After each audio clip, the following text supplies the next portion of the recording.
morning. It's Wednesday, January 21st, day 6 of the Paul Caneiro trial. We're heading back into the courtroom of Judge Marc Lavaro in Monmouth County, New Jersey. Let's get started.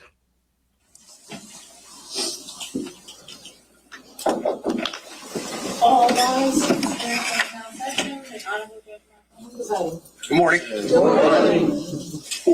Nice. Who here likes the 7-degree weather? Anybody? Really? You do? You're off. Just kidding. Just kidding. Thank you, everyone, for being here today. We're back on the record. It's State of New Jersey versus Paul Caneiro. It's indictment 19-020283. Can I have the appearances of counsel for the record? Good morning, Your Honor. Assistant Prosecutor Nicole Wallace on behalf of the state. Morning.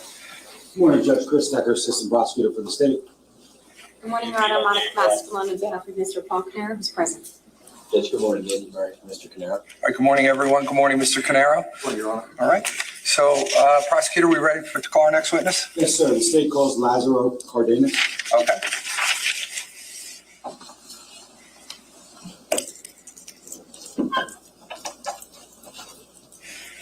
Sir, just watch your step.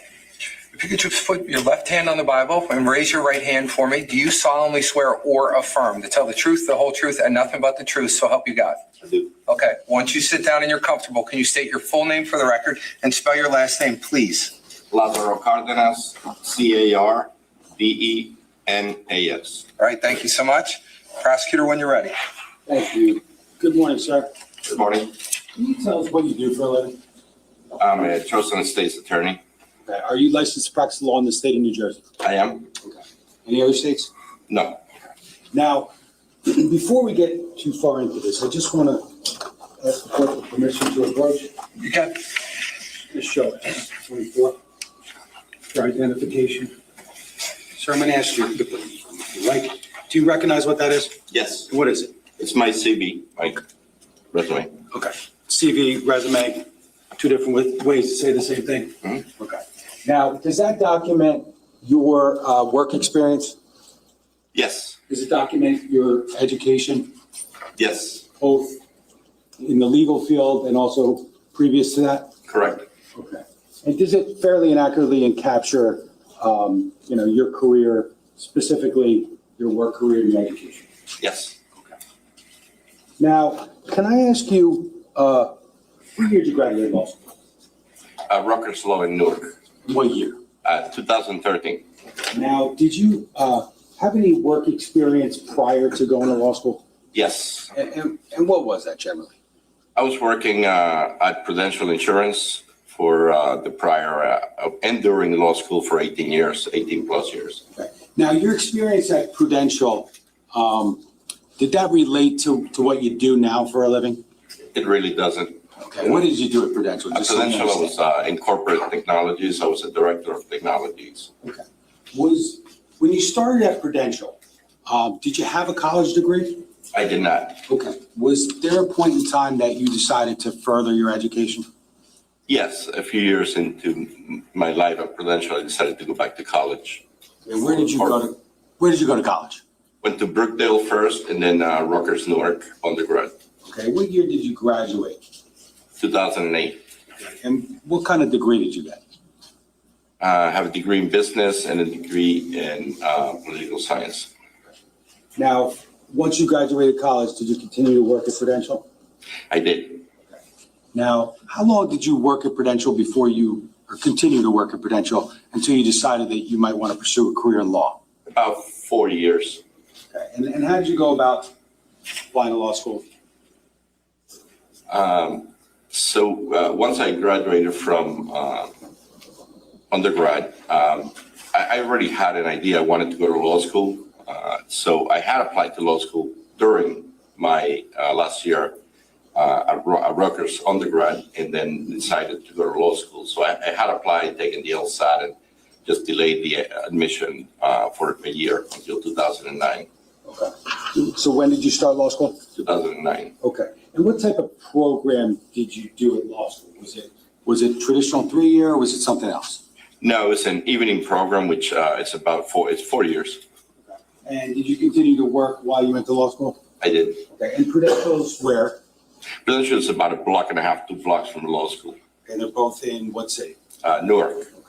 Now, as a result of the 4 years of study at Rutgers Law School in Newark, did you ultimately obtain a degree? Yes, And what type of degree is that? Just so we understand. Juris Doctor. Did you have to thereafter take and pass a bar exam? Yes, I did. Okay, and did you pass the New Jersey bar exam? Yes, I did. Now, did you start practicing law right away? I didn't start practicing law right away after I finished law school. No, Did you continue to work at Prudential? I did. Okay. At some point thereafter, did you do anything in furtherance of working as an attorney?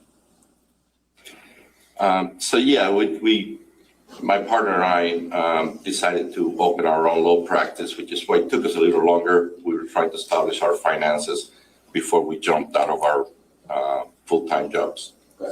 And ultimately, did you establish a law practice? We did. And when was that? 2017. Okay. And since 2017, have you continuously practiced law Yes, in the state of New Jersey? yes. Okay. And the name of your law firm is what? Mastellone Cardenas LLC. Okay. And do you have one office or more than one office? We have 2 offices, one here in Freehold Borough and one in Jersey City.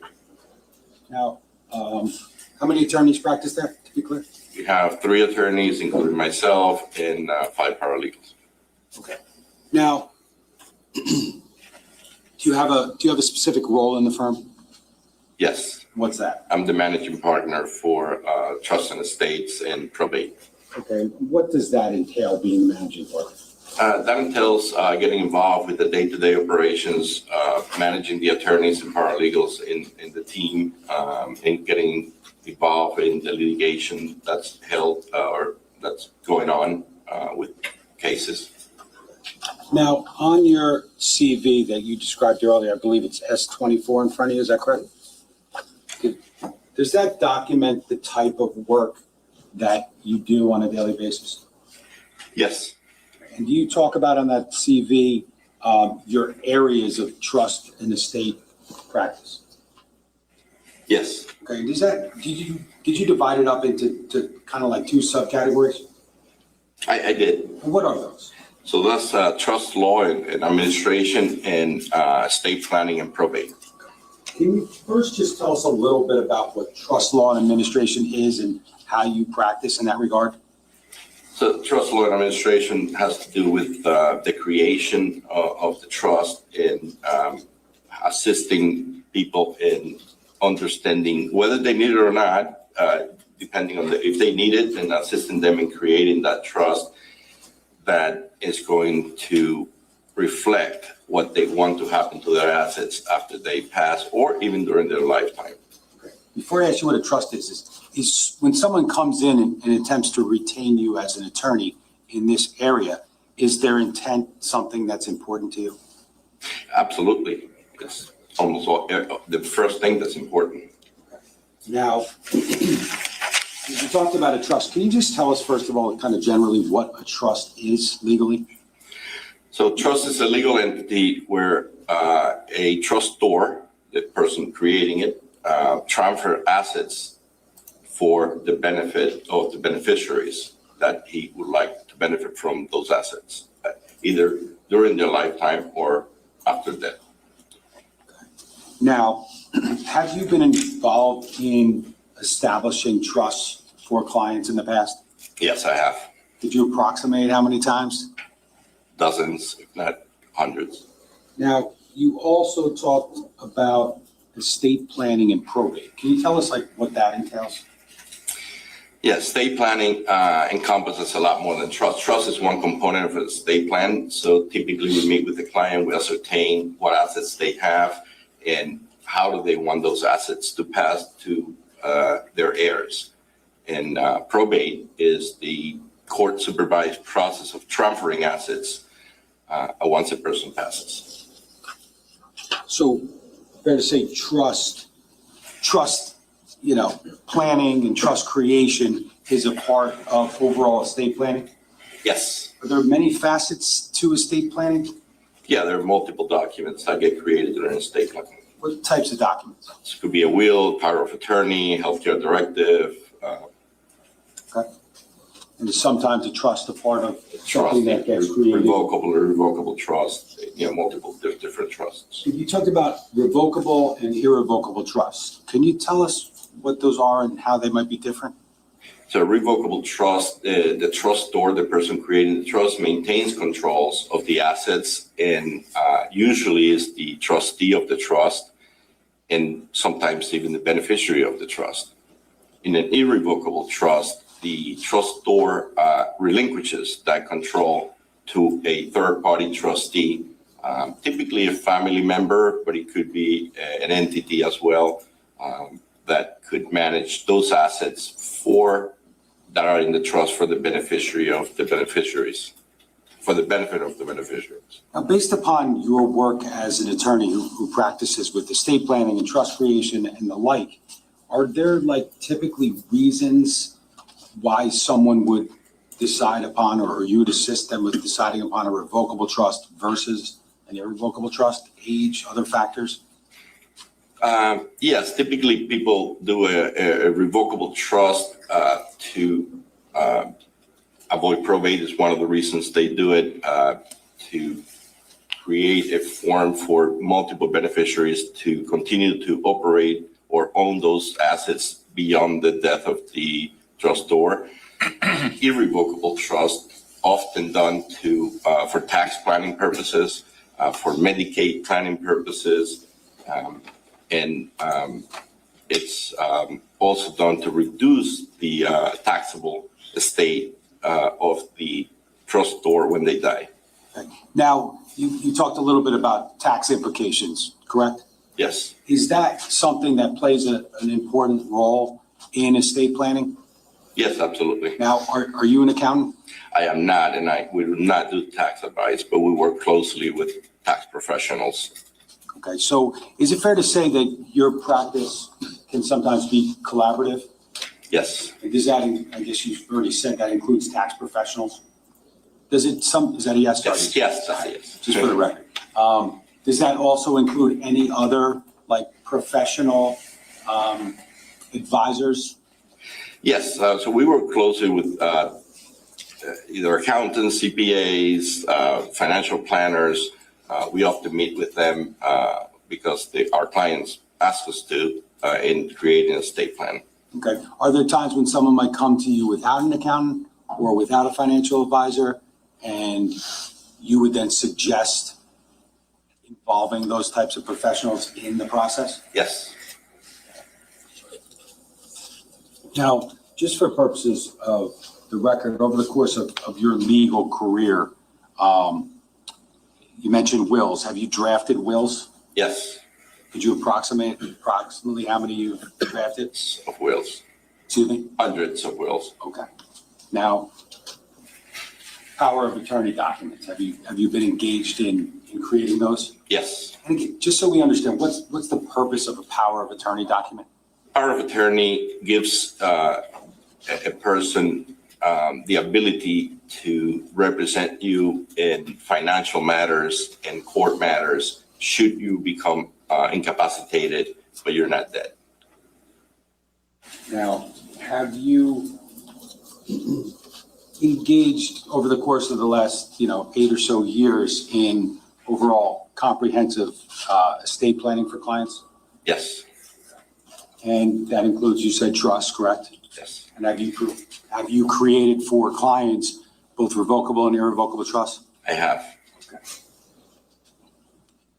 Now, have you ever been engaged by clients who already have wills or already have trusts, and they're looking for advice for a variety of aspects? Yes. Sometimes people want to update their will. There's life-changing events that prompt that. Trust, sometimes they want to change beneficiaries, or they want to change trustee or update it in certain matters, so modifications or Now, often. you mentioned changing a trustee in a trust, correct?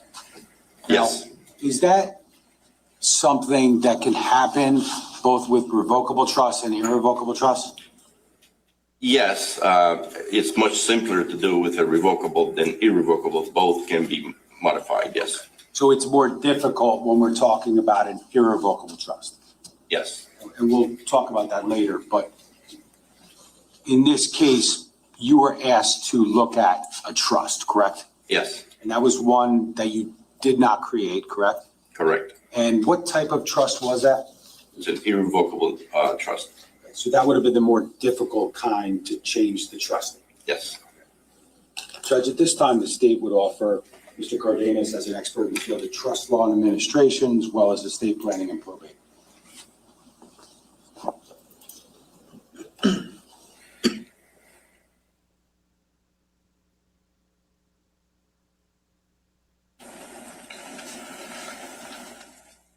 Any voir dire on this? No, Judge, we're satisfied with Mr. Cardenas's experience and expertise. Okay. Ladies and gentlemen, I gave you this charge before. I'm going to give it to you, though, again. As a general rule, witnesses can only testify to facts known by them. This rule ordinarily does not permit to be received as evidence the opinion of a witness who is not testifying as an expert. However, an exception to this rule exists in the case of an expert witness who may give their opinion as to any matter in which they are versed, which is material to this case. In legal terminology, an expert witness is a witness who has some special knowledge, skill, experience, or training that is not possessed by the ordinary juror, and who thus may be able to provide assistance to you in understanding the evidence presented and determining the facts in this case. You are not bound by such expert's opinion, but you should consider each opinion and give it the weight to which you deem it is entitled, whether that be great or slight, or you may reject it. In examining this opinion, you may consider the reasons given for it, if any, and you may also consider the qualifications and credibility of this expert.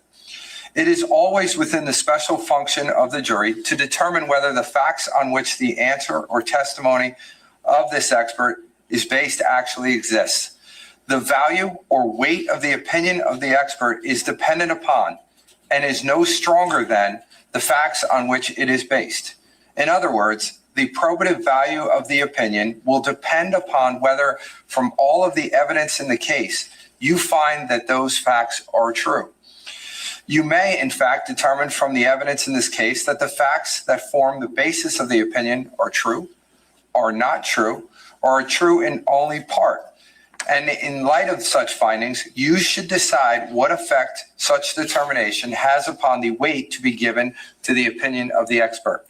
Your acceptance or rejection of the expert's opinion will depend, therefore, to some extent on your findings as to the truth of the facts relied upon. You and you alone are the sole fact finders in this case. You must be persuaded solely by the evidence presented at trial when determining whether the state has satisfied its burden. As the sole judges of the facts, you are to determine the credibility of the various witnesses, as well as the weight to be afforded to their testimony to determine whether the state has proven beyond a reasonable doubt all of the crimes charged. Everybody understand that charge? Yes. Thank you. He was now qualified in the field of trust law and administration and estate planning and probate. Go ahead. Thank you, Judge. Mr. Cardenas, I wanted to ask you a little bit about what specifically you were asked to do in this case, okay? Yes, I was given a irrevocable trust to analyze and provide guidance as to the law and trust in New Jersey. Okay. Now, as a result of that, we'll probably get there in a moment, but were you provided with a physical, actual trust agreement? Yes, electronically. Okay.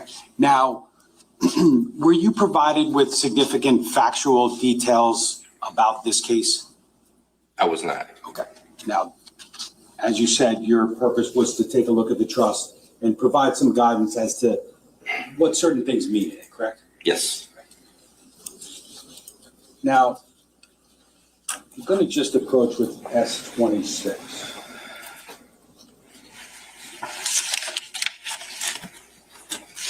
You you recognize that? Yes, And what is that? it's a Keith Caneiro irrevocable trust agreement. Amen. Was that the document that you were provided with in Yes. order to analyze it? Yes, it was. Now, before we go any further, can you tell us what the date is of that document? Yeah, it was created July 27th, 1999. Now, as a result of your review of that trust agreement, did you ultimately prepare a report regarding the document? Yes, I did. I'm going to approach again. Okay.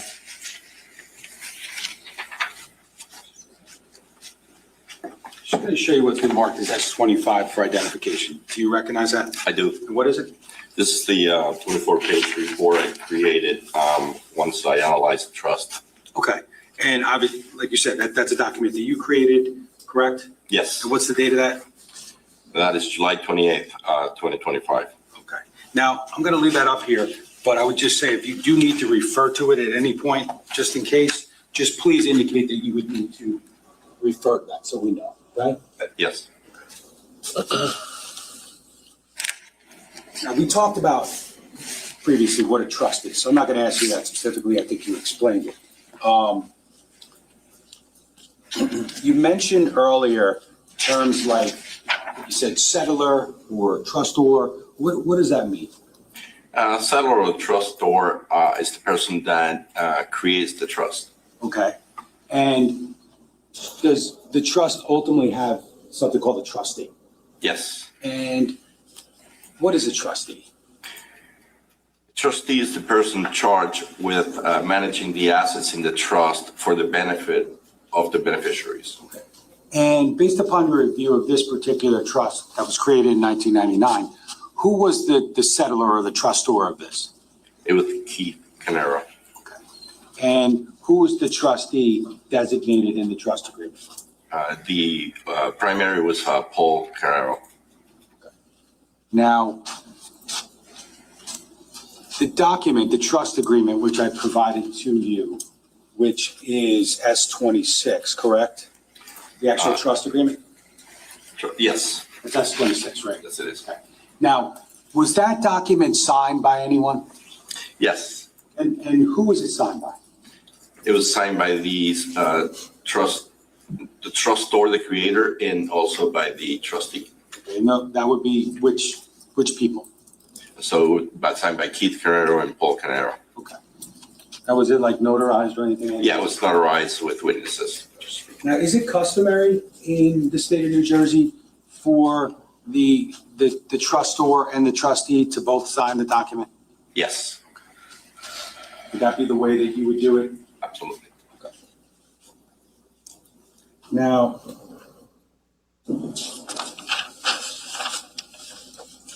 this trust, did you determine whether or not it had beneficiaries? Yes. And who were the beneficiaries? It was Jennifer Carides, which was the future wife, and any future children of the marriage. Okay.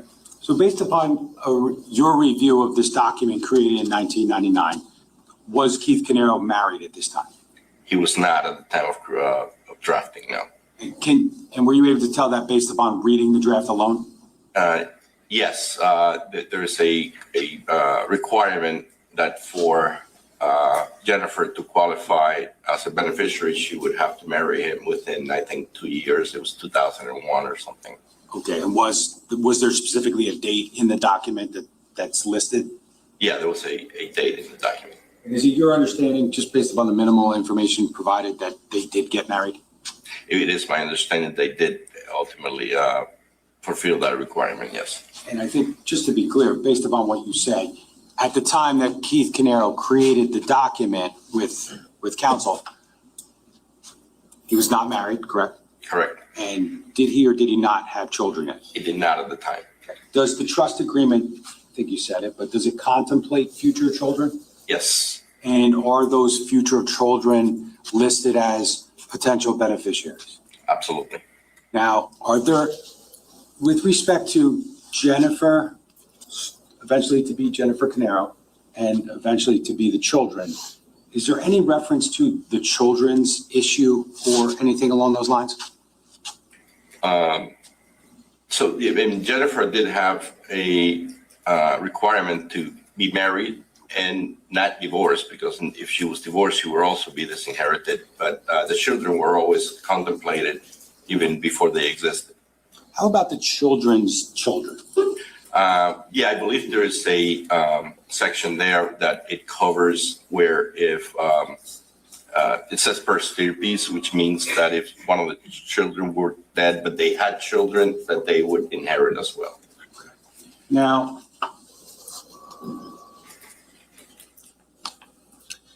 with respect to your review of this trust, did you kind of come up with like an overall theme based upon a reading of the document as to the settler's intent? Yes, it was clear from the drafting that he intended to benefit his wife, but definitely his children that didn't exist at the time, but he intended for his children to be definitely benefit by this trust. There was no conditions for the children that he would have to take from this trust. Okay, were there contingent beneficiaries? There were. Okay, what is a contingent beneficiary? A contingent beneficiary takes based on a trigger set in the drafting of the trust. So something has to happen for that person to take this after the primaries. And who are those people? So that's Corey Caneiro and Paul Caneiro, the alternate beneficiary. Okay, so Paul Caneiro and Corey Caneiro. Yes. Were they 50-50 contingent beneficiaries or something else? They are 50-50. Now, assuming that Mr. Caneiro married Jennifer Caneiro and they had 2 children, if Keith Caneiro were to pass away, who would benefit? The widow and the children.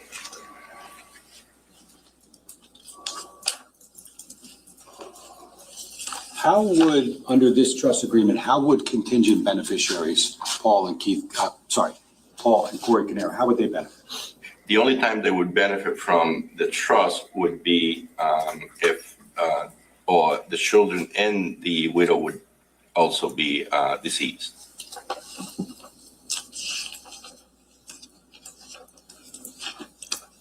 Now,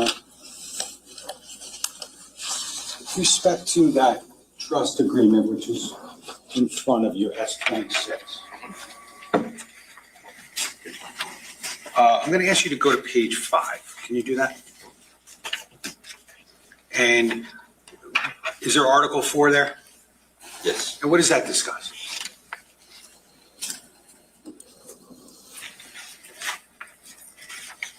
It discusses the death of the settler and Okay. who would take.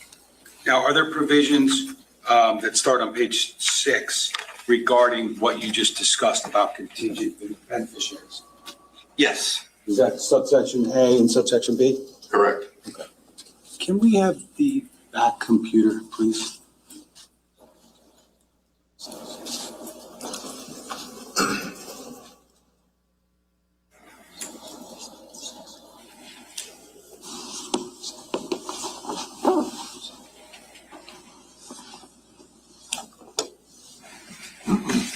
Now, on the screen in front of you, is that subsection A and B that you just referred to? Yes. Okay. And subsection A talks about what?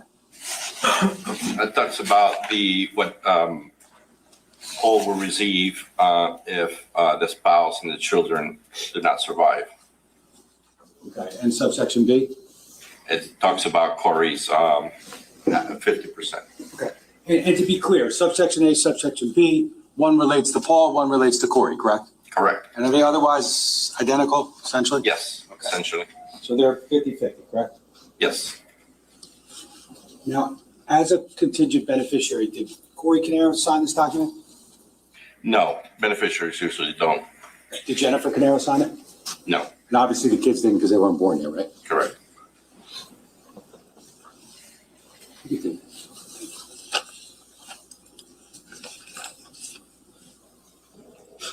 Now, I think at some point you were provided with information that strike that, we just start here. What was the trust originally funded with in 1999? The original assets in the trust was $1,000. Did you learn later that there became a life insurance policy attached to it? Yeah, there was some provision in the trust that allow for, life insurance policy, which is very common, or other assets to be introduced to the trust or transferred to the trust. What types of other assets can be attached to a trust? It could be bank accounts, could be real estate, could be cars, could be any asset that they want to transfer. Now, we talked about earlier, but this was an irrevocable trust, correct? Correct. Now, you talk generally about, I think, asset protection in the trust context. Yes. Can you just tell us how that works or is supposed to work? So in an irrevocable trust, once you transfer the assets, they're protected from creditors, they're protected from bankruptcy, they're protected from lawsuits. So that would have protected Keith from that. This trust also protects the beneficiaries from that as well. There's a spendthrift clause that does that. What's a spendthrift clause? It's a clause that you typically put in trust that does not allow the beneficiaries to be sued for future benefits that they might receive from the trust. So they don't have that, what's in the trust, they can't pledge that for future, so they can't be sued under that for the benefit they have for the trust, on the trust. Now, ultimately, the property that's covered by the trust agreement, if someone passes away, does it become part of taxable estate at that point? It does not. Okay, and is that part of the point of creating a trust? That is part of it, yes. Now, that specific idea, is that codified in the IRS code? Yes, So that's just part of laws here in the United States. yes.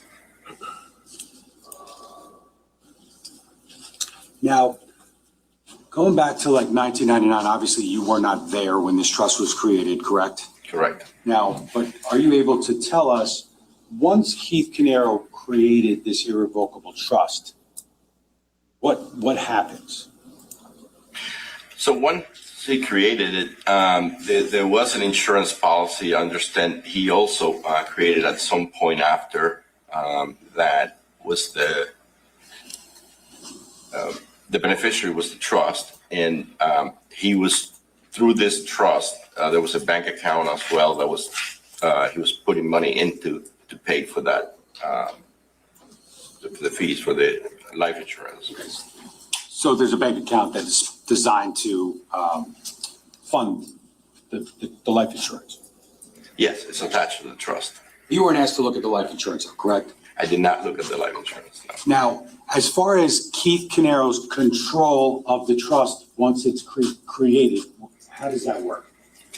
He does not maintain any control over the assets in the trust or the trust itself. He relinquishes all control to the trustee, And the trustee being who? Paul.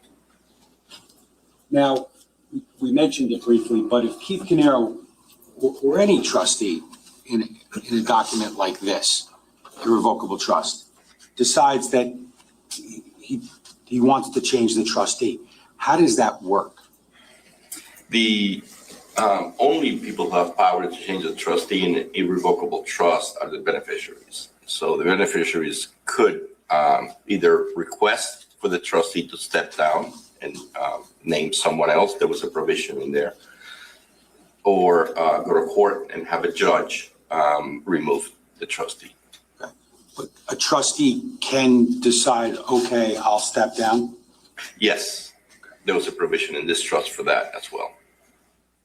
And Corey would have been the alternate. Okay.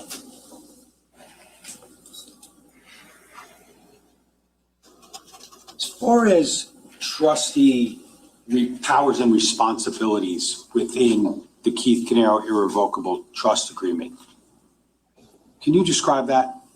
Yes, I mean, the trustee in this trust had wide latitude, a lot of power and a lot of leeway. It was drafted with that in mind, no question about it. So it grants the trustee, Paul Caneiro, broad powers. over Broad the trust. powers, yes. Now, with the idea that the trustee has exceptionally broad powers, is there any sort of flip side to that? Yes, I mean, the trustee's primary responsibility is to manage the assets in the trust for the benefit of the beneficiaries. That's the top priority. But as more latitude and more broad powers are given to that trustee, that responsibility increases as well. Power, responsibility kind of thing? Yes. Now, administrative powers to the trustee in this trust, are they discussed? Yes. Okay, what types of things are discussed in that regard? Well, they have the power to hire professionals like accountants, make sure they file taxes, make sure they can hire financial advisors if there was accounts there that needed that, attorneys if they needed to do any modifications. So there's wide latitude.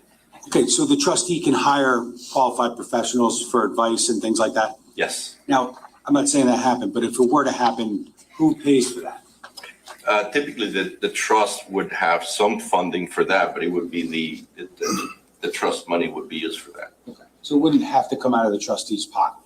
No. Now, under the terms of this trust agreement and potentially others, is the trustee entitled to compensation? Yes. Okay, is that discussed specifically in the trust agreement? Yeah, there is a paragraph that talks about that. It leaves it up to the statute. There's a New Jersey statute that defines trustee compensation. Okay. Is that a statute that you're familiar with? Yes. Is that something that you use in your daily practice? Yes. Okay. Can I just draw your attention to page 10 of the trust agreement, S26?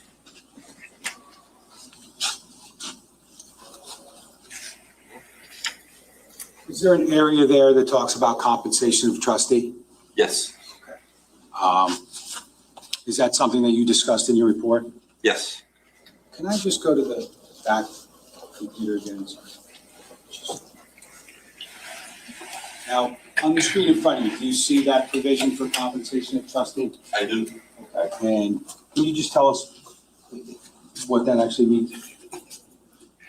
It means that the settlor did contemplate the trustee being compensated for his work as a trustee, and that he left it up to the laws of New Jersey, which would fall on the statute to define what that compensation is. Okay, is there a little bit more specific provision that's discussed regarding compensation or the potential for compensation? You recall?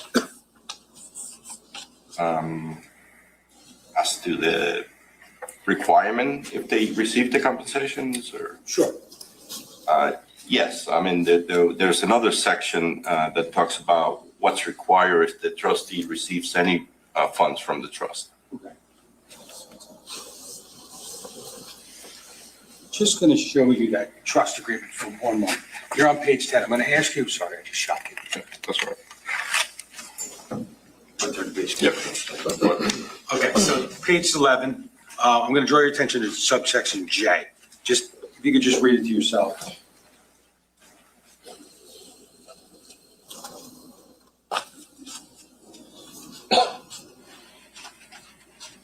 And does that refresh your recollection as to potential other mentions of compensation? Yeah, it just mentions that reserve funds to pay for any expenses, including compensation of the trustee. Okay. Yes. Now, is trustee compensation, is it defined or like mathematically in any way in New Jersey statutes? Yeah, the statute does have a formula for compensation. and it's a percentage of the corpus or the income. Okay. Now, how is compensation balanced with, the context of fiduciary obligations to beneficiaries in a trust?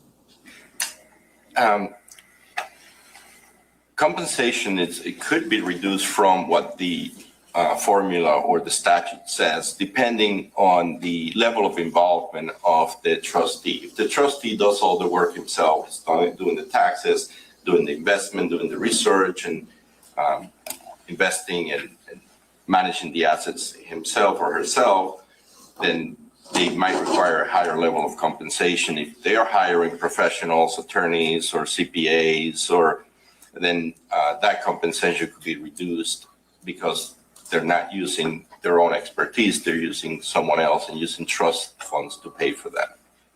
Now, So it could be flexible. under New Jersey statutes relating to this type of procedures, does compensation have to be reasonable? Yes. Okay. Now, how's reasonableness defined generally? Well, reasonable is depending on the level of involvement you have in the trust. The statute does have percentages, so it's a mathematical formula. But within that mathematical formula, there is leeway to take more, not more than the statute says, but more up to the statute number or less if they're hiring other professionals. Does compensation that is taken or received by a trustee, does it have to be transparent? Yes, the trustee has a duty to inform, and this trust has a provision for that, the beneficiaries of any monies that is dispersed to him or her.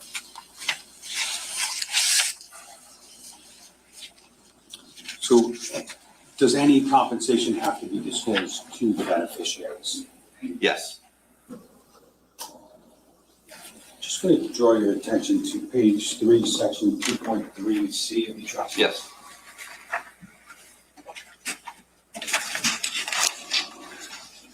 Do you see that provision? Yes. And what does that discuss? It discusses, written notice actually, but at least notice to the beneficiaries of any transfer or of property to the trustee. And is there a specific section, you don't need to point it out specifically, but is there a specific section in the trust regarding notice? Yes. Now, you mentioned it a little bit earlier, but is there a section of your report that talks about power and responsibility? Yes, there is. And we talked about how extensive powers create high standards for trustee performance. Yes. Now, can you talk about what these high standards would mean? What does the trustee have to do? Yeah, the trustee has various duties when they manage the trust. They have a duty of transparency with the beneficiaries. They have a duty to not commingle funds with their own. They have a duty to act in the best interest of the beneficiaries. They have a duty to be cautious and be careful with the assets and protect the assets for the beneficiaries. That's the primary purpose of the trustee. We have competence, good faith, things like that. Yeah, they have to act in good faith. Okay, be transparent. And be transparent, inform the beneficiary of what's going on, yes. Now, we talked about discretionary powers of the trustee, right? Yes. Does that also have limits? Yes, under the trust, the trustee has limitations, correct? I think you mentioned previously terms like loyalty and prudence. Yep. Good faith. Yes. Now, I want to ask you about fiduciary duties of a trustee. Are there core fiduciary principles that govern the laws in the state of New Jersey? Yes. Okay. And do you recall the ones that you discussed in your report? Yes, they have a duty to be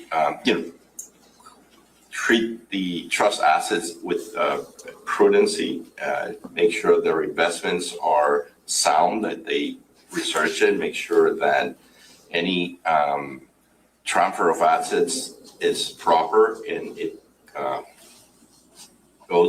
doesn't go against the trust language or the intent of the trustor when it was created. So their job is to act and manage the trust assets in a prudent way, in a transparent way that protects those assets. That's in good faith. You talked about loyalty previously, correct? Yes. Now, are there things that the duty of loyalty prohibits? Yeah, it prohibits the trustee from using trust funds for his or her own benefit.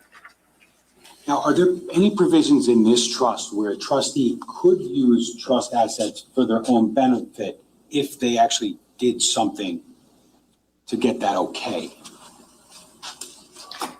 Yes, I believe on this trust and the amount of leeway and flexibility that it offered, the trustee could have informed the beneficiaries if he wanted to use funds from the trust. So just a loan or just plain use it, yes. Okay, but that requires the assent or permission of whom? Of the trust, of the beneficiaries. That would be whom in this case? In this case, it would be the spouse, because the children were minor and under her care. I think only the spouse would have sufficed. Does the trust agreement, does it discuss avoiding conflicts of interest? Yes, And I think you just talked about self-dealing, correct? correct. Can a trustee benefit personally from the trust? No, not other than the customary fee, that statute fee.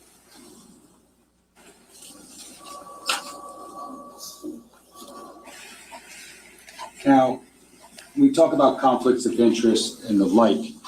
Is there a section in the trust called trustee restriction? Yes, there is. I just want to draw your attention to page 10 of the trust, section 6.2.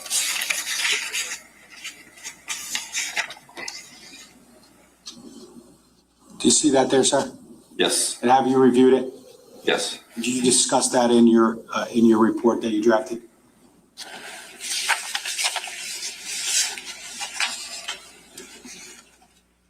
Yeah, this allows the trustee to distribute income or make payments from the income or principal for the beneficiaries, but not to himself or herself.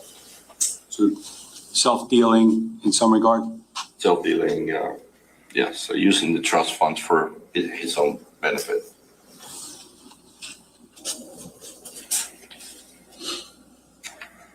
Yeah, I think, I'm not going to go back to it, but I think you discussed page 3, section C of the trust agreement as well, correct? Providing prompt written notice to the beneficiaries? Yes, Okay. Is that consistent with this principle regarding trustee restrictions? yes. Can a trustee participate in decisions to distribute trust property to himself? I think under this trust, he could participate in that decision, but there was a requirement to disclose to the beneficiaries that action. Okay. Now, recall discussing in the report administrative responsibilities of the trustee. Yes. And did these, let me just refer you to page 10 of the trust, if I could.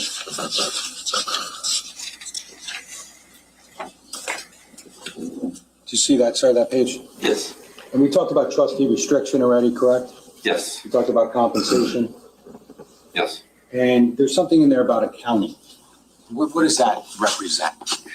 So typically, a trustee is required, or at least should, on a yearly basis or a regular basis, doesn't have to be yearly, but a regular basis, depending on the assets in the trust and how much they change, to provide the beneficiaries with an accounting of the trust and what has transpired in that trust during that period of time.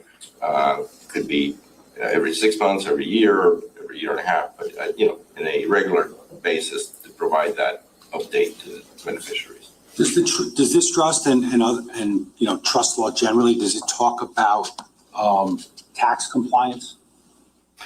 Yes, there's a section about taxes. And what does that mean? So the trust requires that taxes be filed if there was income in the trust on a yearly basis. And who would be responsible for that? The trustee.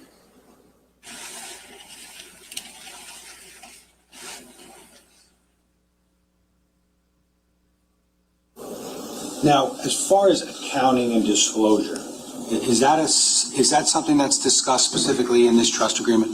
Yes. Okay, and what does that require under this trust? It requires, in the accounting section, it requires for the trustee to maintain accurate records. It requires for them to make sure they're compliant with the federal and state taxes that they're filed if required. It requires for them to provide the accounting, as I mentioned before, to the beneficiaries. And on the disclosure, it requires this actions be disclosed to the beneficiaries on a regular basis. Does that include like receipts and financial documents and things like that? It could include that. I don't know that they need to go to that extent for the beneficiaries, but at least a high-level accounting of what it's going in and out of the trust. Okay. So could that include like an accountant that's hired to actually do the taxes for the trust? Yes.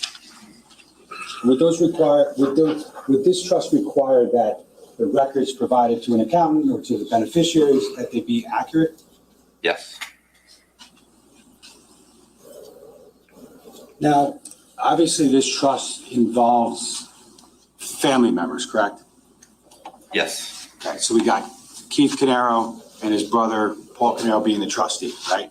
Correct. Now, does the law in the state of New Jersey regarding, trust requirements and the like, does it do anything to heighten restrictions and or powers or anything along those lines because there's a relation there?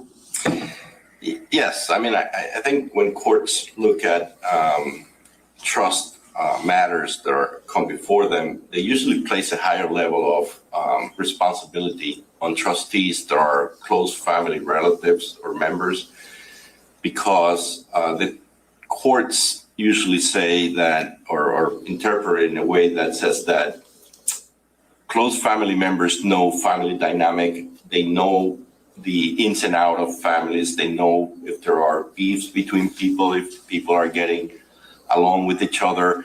They have an internal knowledge that a corporate or an external trustee wouldn't have that knowledge of. So they know that they can use that as trustee as well. Okay, so I think everyone could understand we have a trust and a trustee and they're related here, right?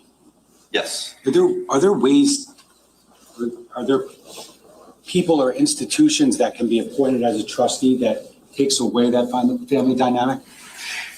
Yes, typically. Yeah, I mean, people sometimes appoint friends, their attorney. I think Bank of America has a branch. So several other institutions can be appointed as trustees, yes. And that Bank of America idea that you're entrusting a financial institution to manage the trust. Correct. Takes away family dynamic, correct? Yes. But it also loses that family dynamic, right? Yes, and it loses a lot of the internal controls that are kept when it's kept in family.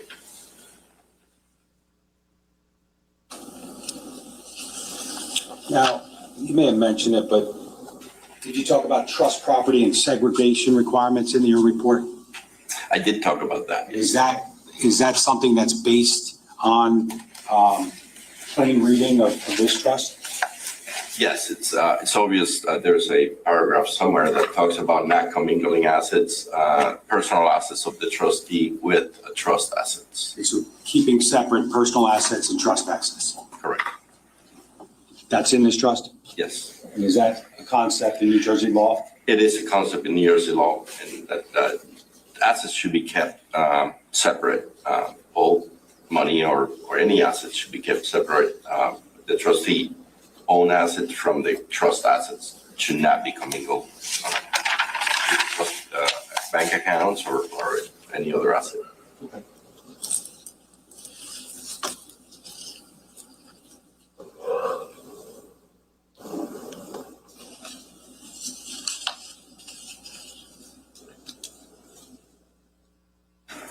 I think you mentioned loans before, correct?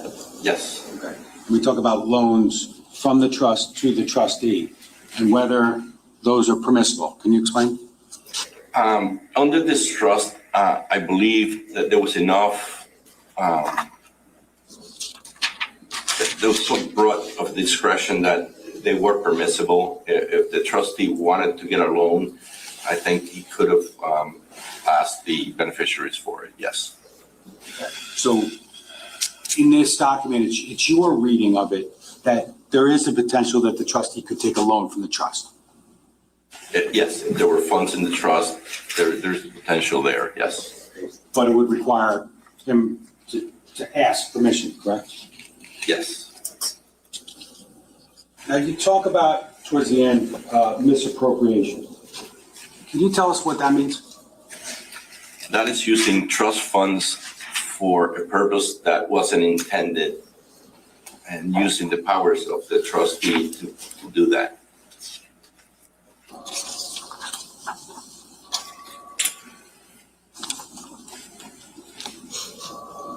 I'm not asking for you to opine about anything other than the question of can misappropriation constitute theft? Can it? It could. Now, is there like an intent requirement that would transpose misappropriation to theft? Yes, I mean, it would have to be an intentional act. Now, talk about using trust funds for unauthorized purposes. Could you just tell us what that would include? That would include, in this trust in particular, any use of funds from the trust or any use of the assets in the trust that would benefit anyone else but the beneficiaries. Would that include personal living expenses? That would definitely include personal living expenses that are not paid to the beneficiaries.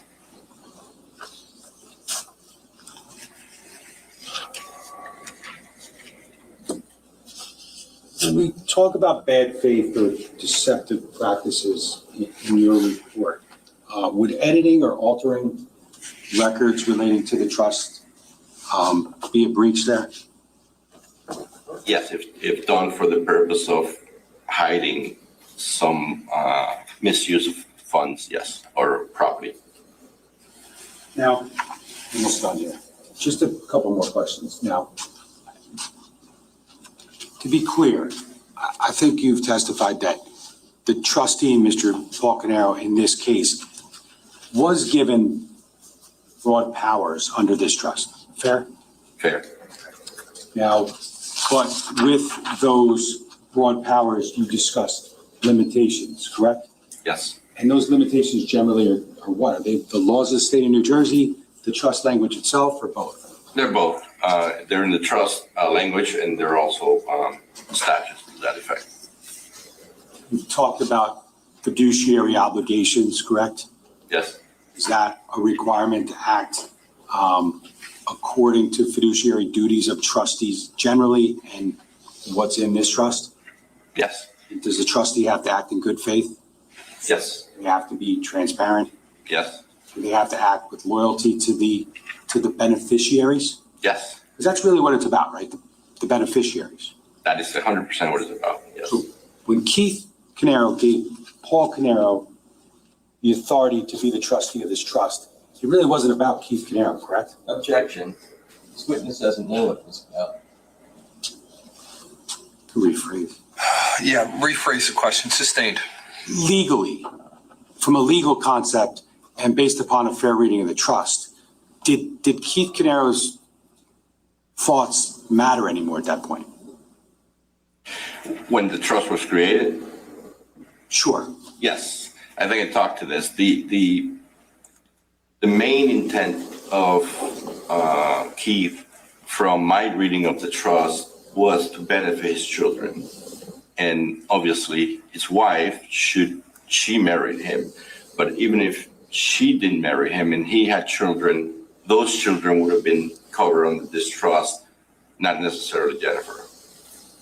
Because you mentioned there's like a divorce, there's some divorce language in there, correct? Yes, But again, the trustee's obligations in this trust and any trust extend to who? to the beneficiaries. I have no further questions.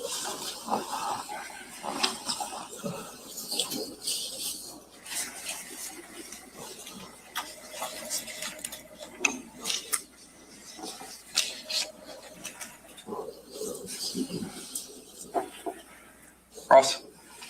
Thank you. Morning, Mr. Cardenas. Good morning. So during the voir dire component of your testimony, you mentioned how even though you're an attorney working in trust and estates law on a very regular basis, you still bring in other professionals to help assist you and your clients in your work, right? Yes, And that would include tax professionals, right, and CPAs. that's correct, because I'm not qualified for tax advice. This is a pretty complicated area of law, right? Yes, I mean, it involves issues about probate, about contracts, about tax. And all these different areas kind of converge when we're talking about trust and estate planning, right? yes, So even though you're a legal expert, that may not be enough to fully advise and inform your clients about what is in their best interest. as it relates to trust drafting, yes. As it relates to how to maximize tax savings, probably not. That's why we bring in other professionals. I think the point I'm trying to make is just that this is complicated, right? Yes, And to be a trustee, a person does not need to be a lawyer, right? there's no qualification for a trustee. There's no requirement that they be an accountant or have a finance background, right? Correct, There's no requirement that they take a test to demonstrate that they're qualified to be a trustee, right? correct, There is no assessment to confirm that they are aware of the applicable laws of the state of New Jersey regarding trust administration, right? correct. There's, a person doesn't need to know or demonstrate they know New Jersey law or anything about the Uniform Trust Code to be a trustee, right? Correct.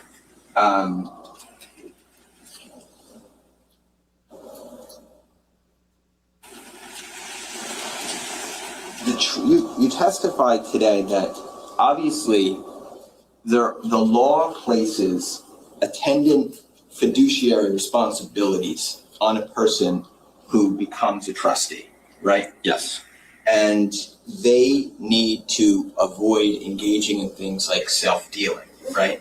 yes, And they need to act in the interest of the beneficiaries when they act as a trustee, right? yes, But there's no test to become a trustee, and there's no classes, and there's no requirements about what it takes to be a trustee or an awareness of the law of trusts. A person doesn't even need to demonstrate that they're aware of those fiduciary responsibilities in order to become a trustee, do they? they do not. but they also have the opportunity to turn down that position if they don't feel they're qualified or able to administer their duties. Well, that would imply that such a person was informed about those duties at the time they became a trustee, right? Correct. And when we're talking about a particular trust,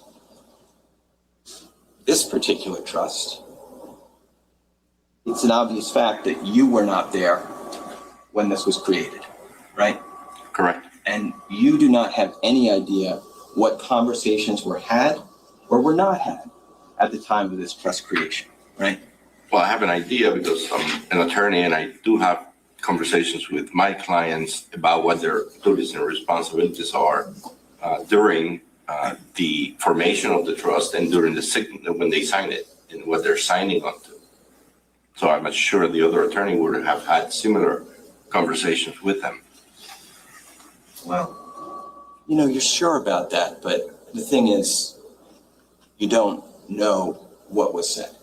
I don't know exactly what was said. And obviously, some attorneys, sure you would agree, do a better job of effectively keeping their clients informed about important issues than others, right? I'm sure that's true. And I'm sure you do very good work for your clients. But I'm sure we also know that that's not a universal truth about attorney representation, right? I don't know what was discussed in that room, but most attorneys will have a discussion about it. Well, let's talk about people who create trusts as far as the settler of trust for a second. So Keith, in this case, was the settler of the trust, right? Correct. Because it was him creating it for the purpose of benefiting the beneficiaries. Yes. Now, obviously, we know that Keith went to an attorney to create this trust document, right? I mean, they're the ones who drafted it. Yes. And most people are going to go to attorneys for the purpose of creating something like this because, again, they don't know what the legal requirements are to do it, right? Correct. So most people rely on advice from their attorney when they create something like a trust, right? Yes. Now, I'm sure you're absolutely right that most attorneys who create a financial instrument or a trust instrument like this are going to advise their clients on the ramifications of this trust. But again, just like there were no requirements on the trustee to become a trustee, there's no requirement other than competency that the settler must meet to demonstrate they understand the full ramifications of what they're creating, right? Yes, for the most part, that's true. There's no classes a person has to take before they can create an irrevocable trust, right? No. They don't have to demonstrate knowledge about the laws of irrevocable trust in order to become a settler, right? No. We can talk about what attorneys would do in most situations, but like you said, we don't know specifically what conversations were had about this particular agreement, right? And so it's not possible for us to know whether Keith understood the full ramifications of what was being done when he was creating an irrevocable trust in this case, right? It's possible, I said. So.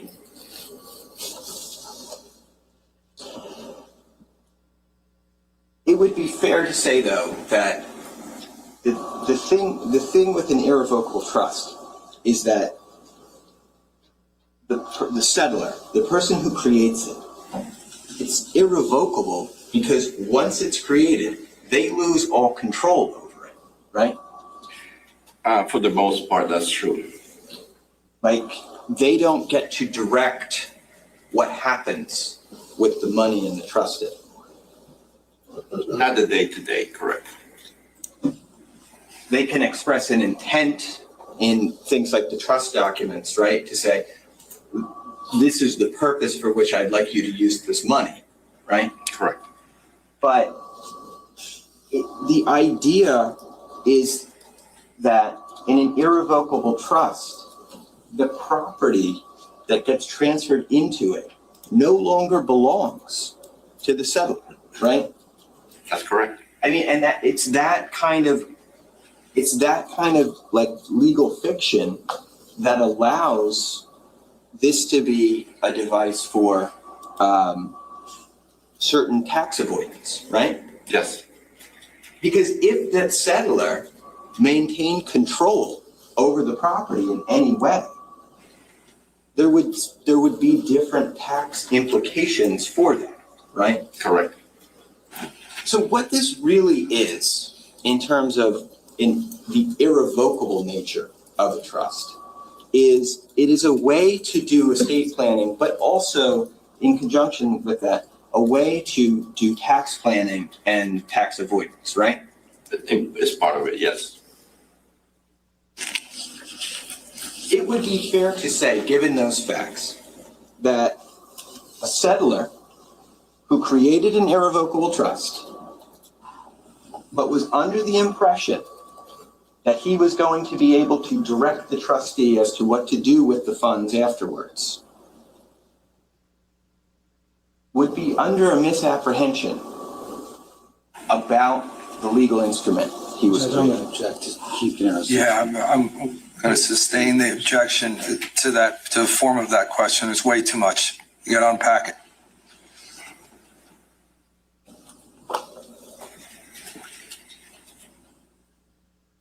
A settler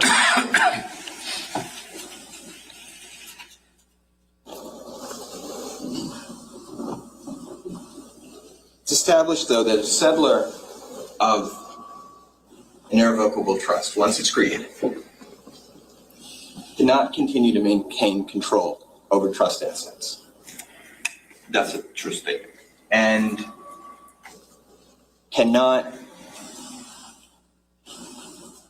based on what we have here, direct a trustee in terms of how to disperse trust assets after the creation of the trust. No, correct. That goes against the trust. I mean, he did direct it when he first created the trust. Right. But after it's created and it's signed and it's in place, right? That settler no longer gets to direct the trustee as to how to disperse assets, right? As long as the trustee is acting within the law, correct. The trustee, and so a settler, I guess my question is this. If a settler, under those conditions, right, if a settler of an irrevocable trust was under the impression that they could continue to exercise control after the creation of the trust instrument, they would be under a misapprehension about what their abilities were. Yes.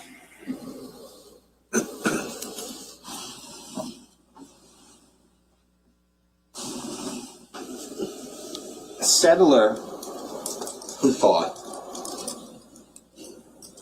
they could terminate an irrevocable trust after its creation would be mistaken about that. Yes. And a settler who thought they could terminate an irrevocable trust for the purpose of, say, taking the money to pay off their mortgage would be under misapprehension about the amount of control they had. Judge, I'm going to object. Have you heard through? Are you having?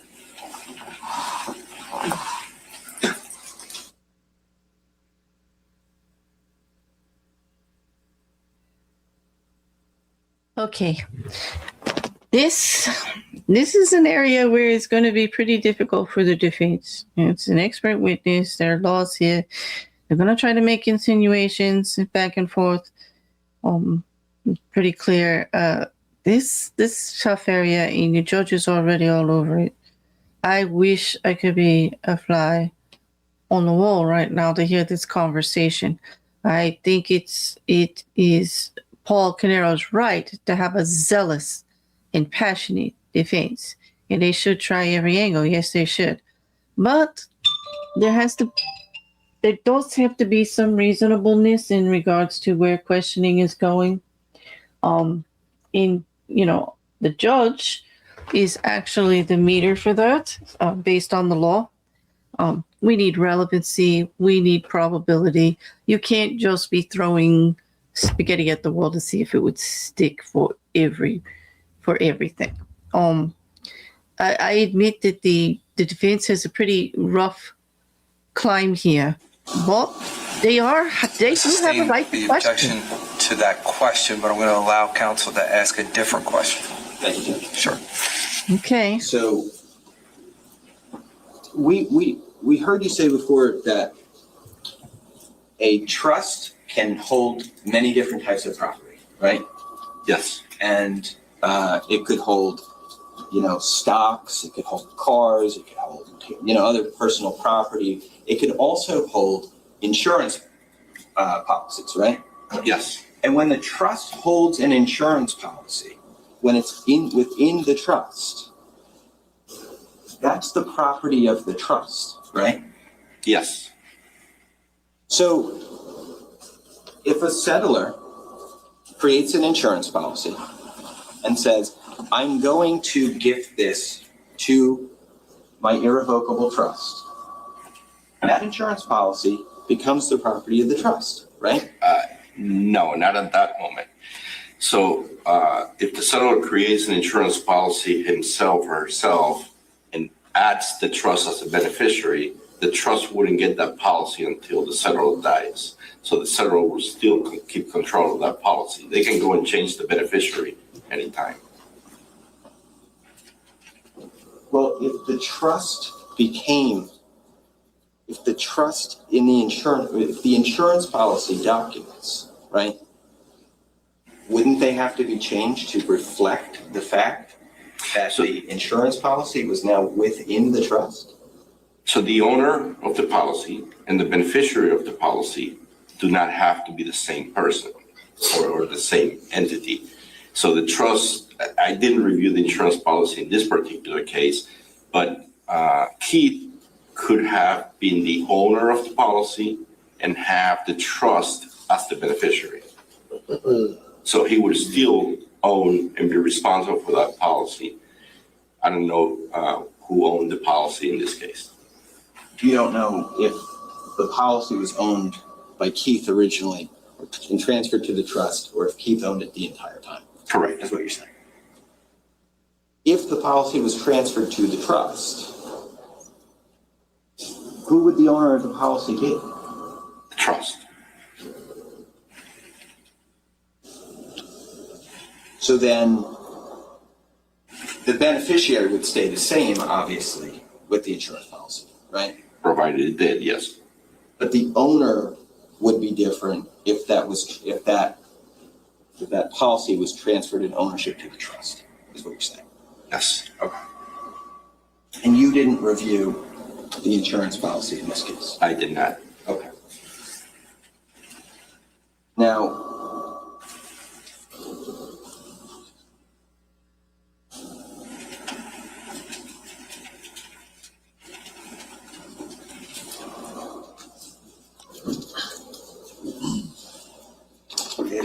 let me just switch back for a second here. A trustee does not need to be a family member of a settler, right? No. There's no requirement that they be related in any way. No. It often is, but there is no requirement. A person could, you mentioned, retain like an independent agent to act as their trustee. Yes. You could hire somebody like an attorney to do it. Yes. I mean, if you already had an accountant who was working for you, would maybe ask your accountant to be the trustee, Yes. right? A person could, obviously, if you appoint somebody with knowledge about tax or trust law, they're going to obviously bring, we would imagine, a greater deal of sophistication to the administration of the trust than just any family member, right? They could. Because like we talked about with trustees, like a trustee who doesn't need to meet any requirements in order to become the trustee could end up thinking that, a settler still held some level of control over an irrevocable trust, right? It's possible. I mean, one of the things that you mentioned was that with taking a trust outside of the family dynamic removes some of the, I think you said, internal controls that exist in family trusts, right? Yes. And like those internal controls are things like conversations, right, between perhaps a settler and a trustee, right, who are also closely related. Yes. Right? And those kind of conversations between a settler and a trustee who are closely related might have a very different dynamic than between a settler and an unrelated financial professional who's acting as the trustee, right? For the most part, that would be true. That's going to be that second one is going to be a much more arm's length kind of transaction, right? Yes. And so that internal control you're talking about in family trust, it serves a purpose that perhaps could not be served by taking a trust to a financial professional to administer, right? Is that true? It's possible, yes. Okay.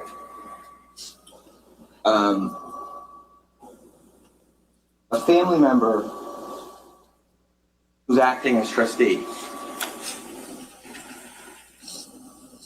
could obviously think it was okay to borrow money from the trust and repay them. Objection, Judge, you can't answer that. Sustained. You mentioned loans from the trust Yes. when you were testifying before. And you said that under this particular agreement, a trustee would be able to take loans, but the issue I think you raised with that was notice to beneficiaries that the trustee was doing so. The requirement would be noticed. Now, in this case, we do have the situation where we have a closely held family trust. The trustee is the brother of the settler, right? Yes. And you knew that as you were evaluating this, that they were also business partners for more than 2 decades? Yes, I did know that. Okay. And so you knew that they were constantly in communication about business dealings and whatnot, right? I suppose there were. And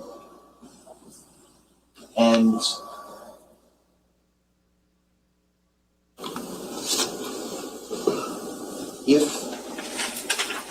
the trustee and the settler are in that relationship, right? And the settler is the parent of the beneficiaries, it's reasonable to imagine that the trustee might think effective notice to the beneficiaries is beneficiary to the Sustained. There's a lot of speculation in there. You cannot guess that. I cannot allow you to ask that question in the form you're asking it. If you found another way to ask it, maybe I'll allow it, but not that way. We know the settler here, Keith, is the parent of the minor beneficiaries in the trust, right? Yes, And we know that notice in various respects about trust administration is required to be given to the beneficiaries, right? yes, We also know that obviously minor children need to have some sort of guardian making these decisions about whether trust administration is appropriate, right? yes, Because minor children are not old enough to make those determinations themselves. yes, So they need a parent or a guardian to make those determinations for them, right? yes, And in this case, Keith was their parent, right? but not a beneficiary under the trust. But Keith was their parent, Yes, and Keith was the parent of them as they were the beneficiaries, right? And so notice can go from a parent, from a trustee to a parent to a minor beneficiary, right? I don't believe that's true in this case. I think the notice, it's clear that it's to the beneficiaries. There's a paragraph that talks to that. It's on the 2.3C, I believe. Yeah. That talks to even written notice, but let me see if I can. Yeah, 2.3C, page 3. I don't know if you want me to read it or. I think you've read it before. That the trustee should give prompt written notice to each of the beneficiaries of each transfer of property to the trustee. Yes. I mean, If any beneficiary is less than 18 years of age, a copy of the notice of transfer should be given to the guardian of the beneficiary. Right? yes, Okay. So, but, I mean, that implies to me, and tell me if I'm wrong, that Keith is the guardian of the beneficiaries. of two of them. Right. Yes, And he's married at this point in time.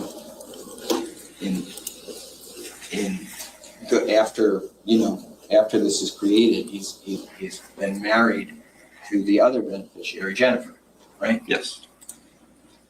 And the other guardian. So, my point is just this. Obviously, we see language in this actual trust document, right? That talks about keeping beneficiaries informed of what's happening with the trust, right? Yes, What we don't as clearly see is whether keeping the settlor informed, right, could be viewed as equivalent notice based on the very closely held nature of this agreement. there was definitely a dual role there, yes.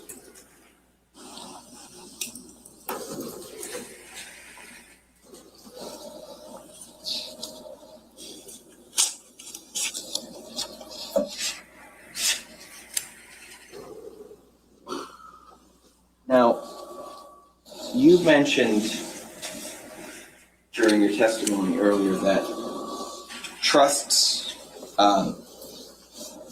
don't have to be extremely broad in terms of their intentions. A trust can be very specific as to how monies can be allocated and for what purposes, right? Yes, that's true. The Keith Caneiro Trust, you say in your report, I think you described it as granting exceptionally broad powers to the trustee. Yes, I did. And that word exceptional, it's meant to mean that what this trust does is really maximizes to the full extent of what's possible legally, what the trustee can do as far as the administration of the trust. while acting within the confines of the law and in good faith and Right. all the requirements of the trustee. Sure, but all those things, right? Good faith and fiduciary responsibilities. Those things are extrinsic to the trust. They're law, they're codified in laws, right? They're codifying laws and they're explicit in the paragraphs in the trust. The trust itself doesn't place really a limitation on investments that the trustee can make, right? It does not. It doesn't tell the trustee how beneficiaries should be, or when disbursements should be made to beneficiaries, right? Except for age, that's true. It doesn't preclude the trustee from favoring one beneficiary over another. It does not. It doesn't specify that there's certain purposes that money can be used for and certain purposes that it cannot be used for, right? Correct. It doesn't really give very much guidance at all in terms of how Keith would want this trust to be administered, right? Well, if you read it as a whole, the trust, Keith's intention was to benefit his children and his wife via this trust. And that was the primary intent of Keith. Given those broad powers, in his mind, were to be used to benefit those three people. Well, I mean, I think that's an interpretation. The thing is, like, when Keith created this, he wasn't married yet, right? That's correct, but there was definitely in his mind because it's part of the drafting of the trust, which is not common to put in there. Yeah, well, let's come back to that in a second. But he wasn't married yet, it's a fact, right? Correct. And it's a fact he didn't have children yet, right? Yes, definitely. And obviously, this is a trust that on its face is meant to benefit his wife and future children, right? Yes. All of whom exist at this point contingently when the trust is created, right? The trust also, though, indicates that there's certain circumstances under which his wife Jennifer is going to be disclaimed. Yes, right? That's correct. And it would be divorce, right? Yes. And it would also be if they're living separately under circumstances that would give rise to a cause of action for divorce. Yes. Right? So basically, if they're divorced or separated at any point in time,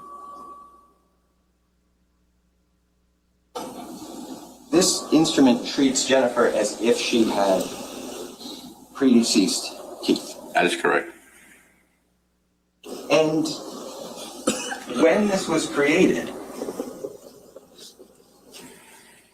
it was funded with $1,000, right?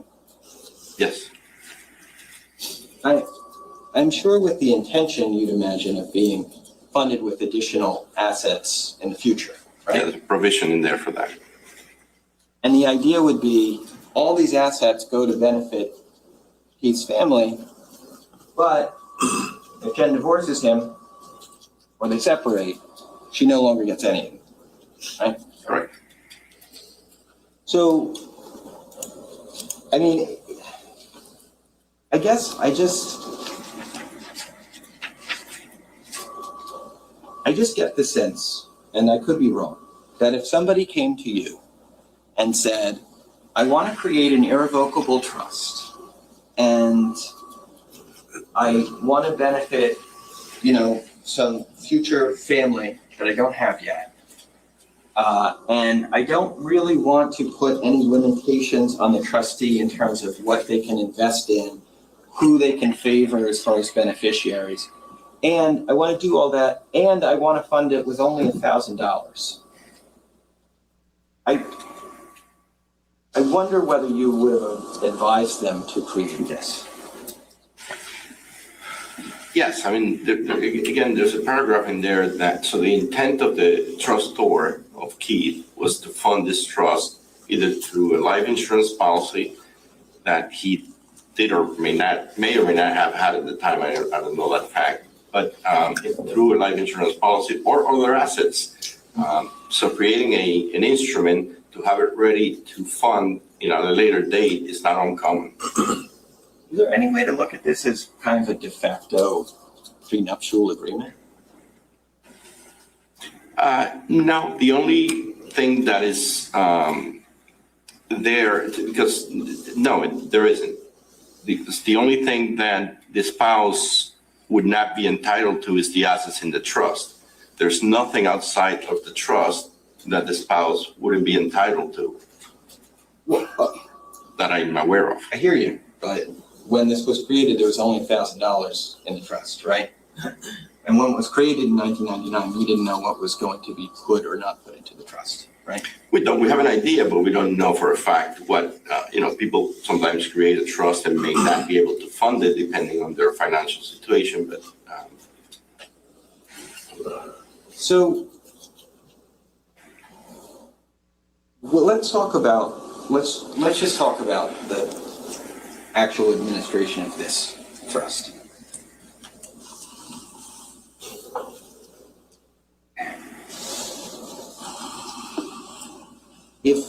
So you're aware, obviously, that Keith and Paul owned businesses together, right? Yes, I'm at a very high level. I'm aware of that, yes. Okay. Like you don't have the financial records from the businesses or anything like that? Or the knowledge of the actual business or any of that. Okay. But the trust, if you know also though that like there's this insurance policy and then there's a trust account, right, for the trust. Yes, typically that people do that. And that the trust account in this case was used to pay premiums to the insurance policy. Yes. And would it be correct to say that transfers, like that there shouldn't be transfers from the trust account to the business account held by Keith and Paul? Objection, Judge. This has nothing to do with this testimony at all. Can we come in?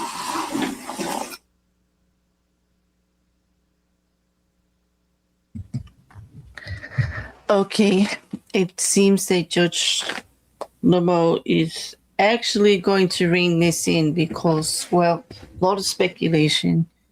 You actually need some foundation for some of this. I understand the defense is going to do what they can to try to find something in the trust agreement that would allow the behavior of Paul Caneiro to not be against the law, to not be a violation of the trust.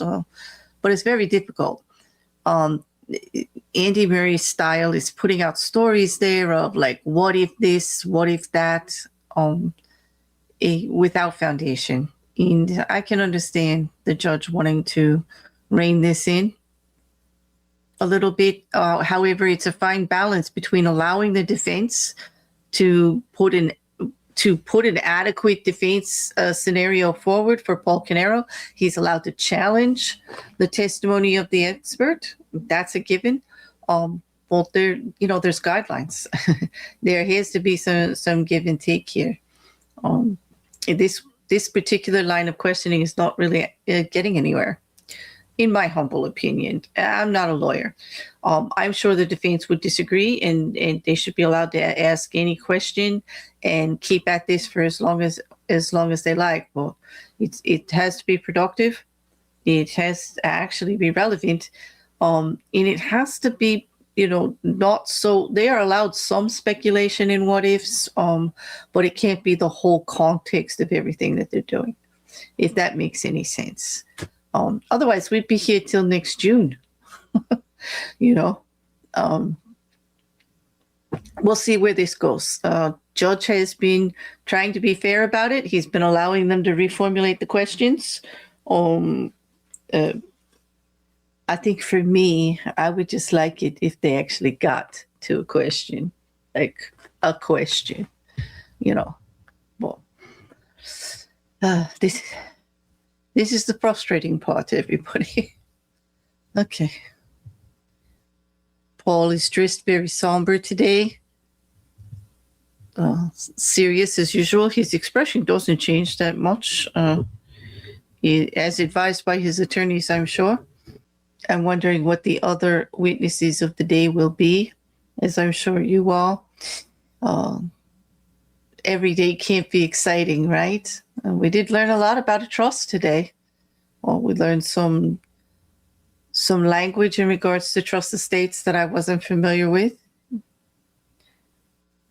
The scope of responsibilities, what you can and can't do.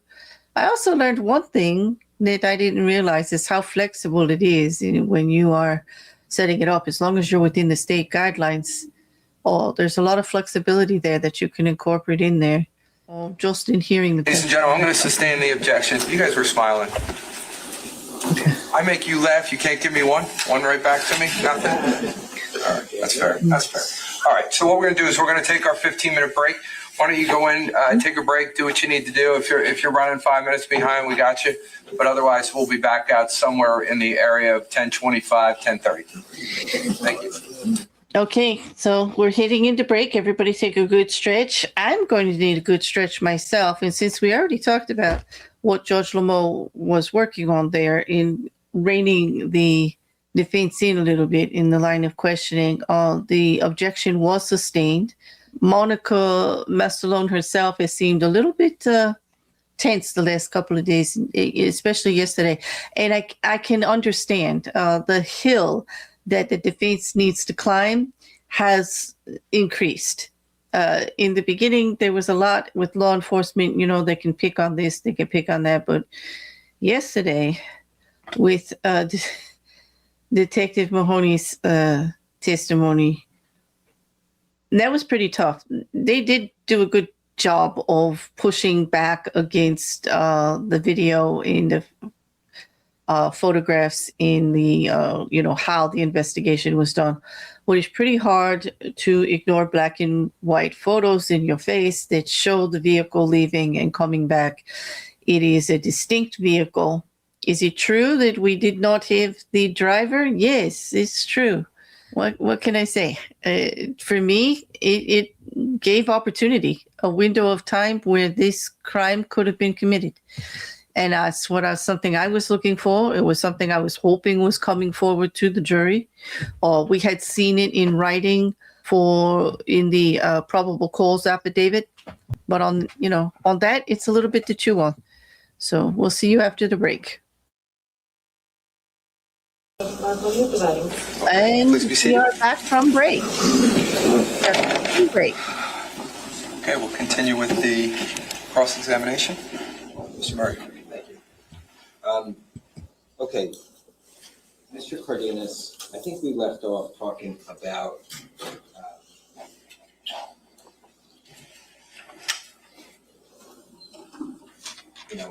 family trusts and settlers and trustees who are closely related. I take it just very broadly that the implication of this irrevocable trust is obviously that the settler, in terms of any property put into the trust itself, that the settler should not thereafter be using that property for their own purposes. That's correct. Okay. What if the settler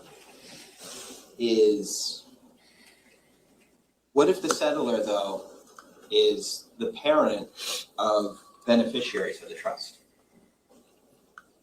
So the beneficiaries of the trust will still be entitled to trust property as per the language of the trust, but not to benefit their parent per se or their guardian. Is there a way that the settler could access funds for the benefit of the children who are beneficiaries?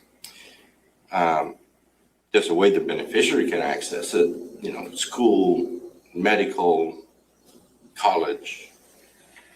All right, so it sounds like you're saying the settler really can't have any kind of hands on the property once it goes into the trust. For the irrevocable trust like this one, correct? And the reason why, again, is because of the tax implications of them coming into possession of that property, right? That is one reason, yes. But obviously, there's no, just because something goes into a trust, it doesn't mean like a force field comes up around it that prevents the settlement from ever touching or accessing it, right? There's a legal field that comes up and prevents that.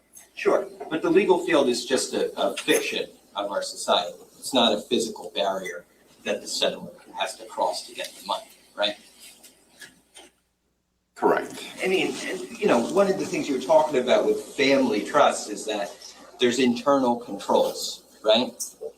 And one of the things about internal controls is they can allow settlers to work with trustees to control funds that on paper they no longer have access to, right? Not legally, but I suppose there could be conversations. Oh, it's not that it's legal, right? It's that a thing that people might do with a closely held family trust, right? Possible, I guess. It's possible, you guess, and it's probably something that you've heard about before or seen before, right? Sustained. That question had a lot in it. You can ask it a different way again, but that one was a little too much. You wouldn't advise your clients to act in a fashion that was illegal, right? No. But that doesn't mean that people in these kind of situations might not enter into such agreements between settlers and trustees, right? I have no idea what could have happened. Now,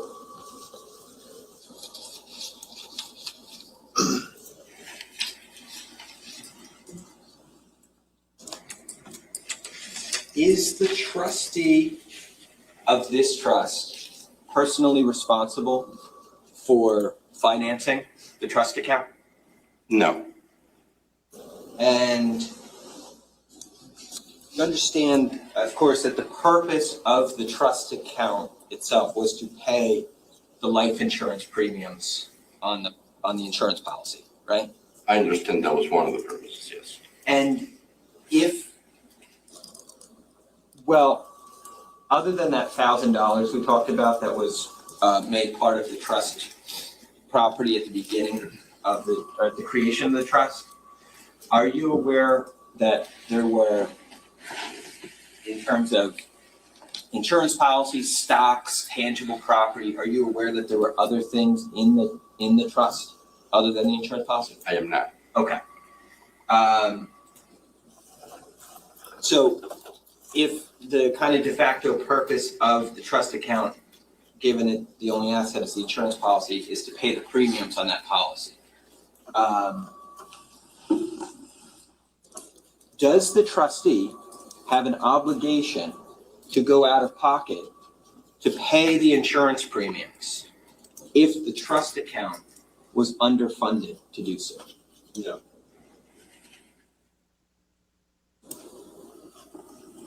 If there were times that the trust account was underfunded to adequately pay the insurance premiums, would there be any legal requirement on the trustee to personally pay the premiums? No.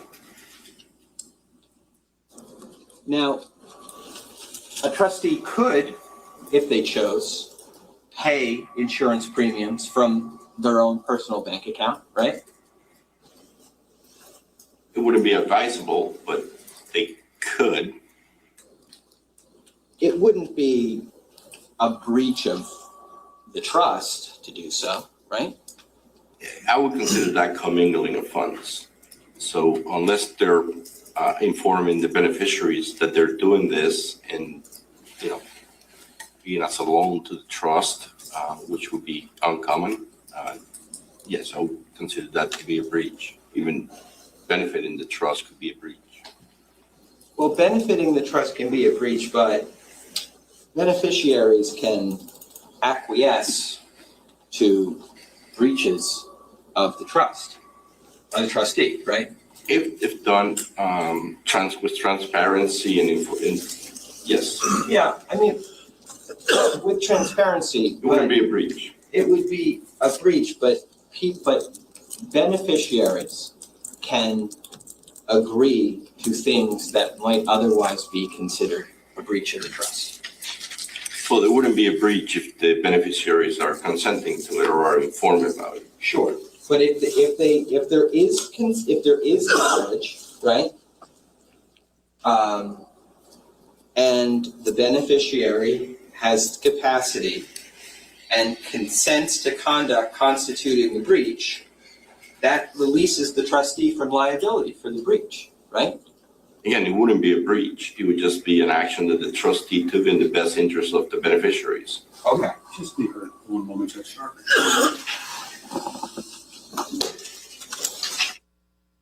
We are again going to the bench to discuss where this testimony or where actually this cross is going. Now, there comes a point in cross-examination where if the points are not hitting, and by the way, this is just my opinion. I'm not a lawyer. Okay, I get it. But just from watching these trials, in watching defense repeatedly go at something, okay, in my humble opinion, there comes a point where you're trying to get somewhere, and nothing is actually hitting, and you are losing the jury. I can just imagine their faces right now. And I think that Judge Lemieux keeps intervening because he's watching also.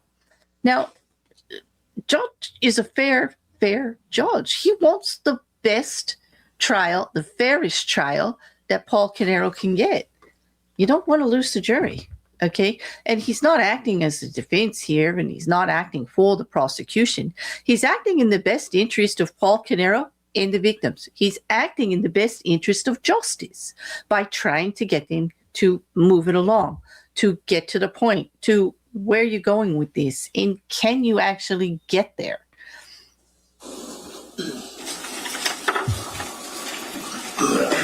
Okay, there was no specific objection, so I had nothing to rule on. Mr. Murray, go ahead. Thank you, Judge. Are you familiar with New Jersey Statute 3B:31-78 entitled Consent, Release, or Ratification by Beneficiary? I've read it before, yes. Okay. And it says a trustee is not liable to a beneficiary for breach of trust if the beneficiary, while having capacity, consented to the conduct constituting the breach, released the trustee from liability for the breach, or ratified transactions constituting the breach. Right. That provided that the beneficiary was informed and they consented to it. Right, yeah. What it implies actually is that there is a breach. There are ways a trustee can breach obligations, right? But released from liability for doing so by a beneficiary. That's correct. Right? It doesn't mean there was never a breach. It means that the breach having taken place under certain circumstances does not constitute liability for the trustee. It's an act that goes against the trust, but the trustee acquiesced to or agreed to. Right. And a trustee and the beneficiary, you mean acquiesced to, right? Correct. Okay. And the beneficiary can be a child, right? And a child can't acquiesce to breach, right? Correct. But a parent can. Correct. The On guardian. their behalf. Guardian or guardian. Right. Yes.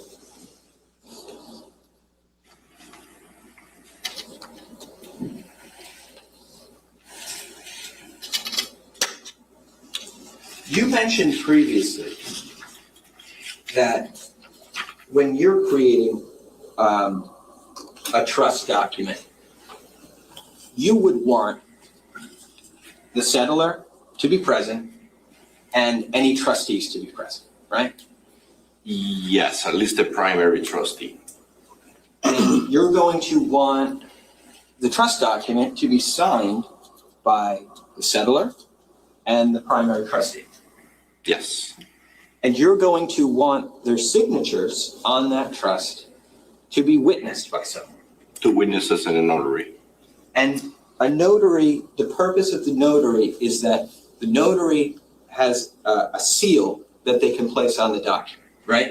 Their purpose is to verify that the person signing is not under duress, it's, that it's the actual person signing that document. Right, right. But that's why they put their stamp on it, to say, I looked at this, I'm a licensed notary in the state of New Jersey, and this is on the level. There's nothing suspicious going on here, Yes. right? And that way, when you have that seal and when you have that notary signature, we can know that those things that you'd be worried about actually took place, right? That the person who signed it was actually the person whose signature purports to be, right? And that, yes? Yes, And that they were not doing it under duress, right? yes. Okay. So the witnesses. And the witnesses, but you mentioned that particularly in reference to the notary, right? So the notary verifies the signature is the person that signed it. Right. And this trust that you've reviewed is not notarized.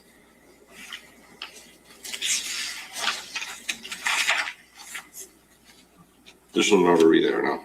At least in the copy I have in front of me. Correct. It's signed in the presence of 2 people, right? Yes, We don't know who they are. could be anyone that they chose to be a witness.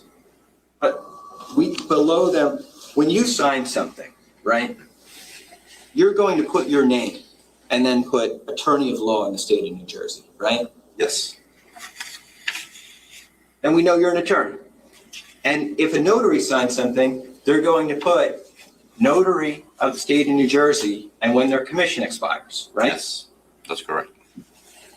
These people didn't put anything under their signature. They didn't have, other than witnesses.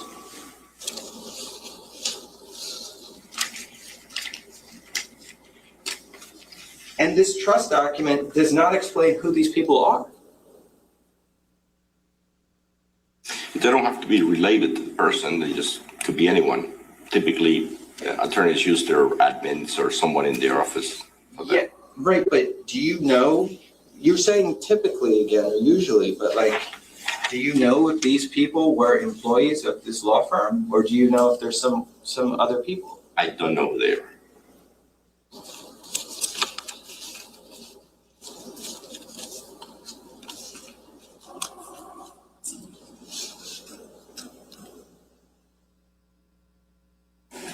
So,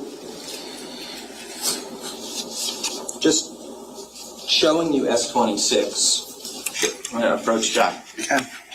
You have a copy? Okay. So if we turn to page 14, right? Yes. I'd like to just publish page 14. It's a part of S26. It is.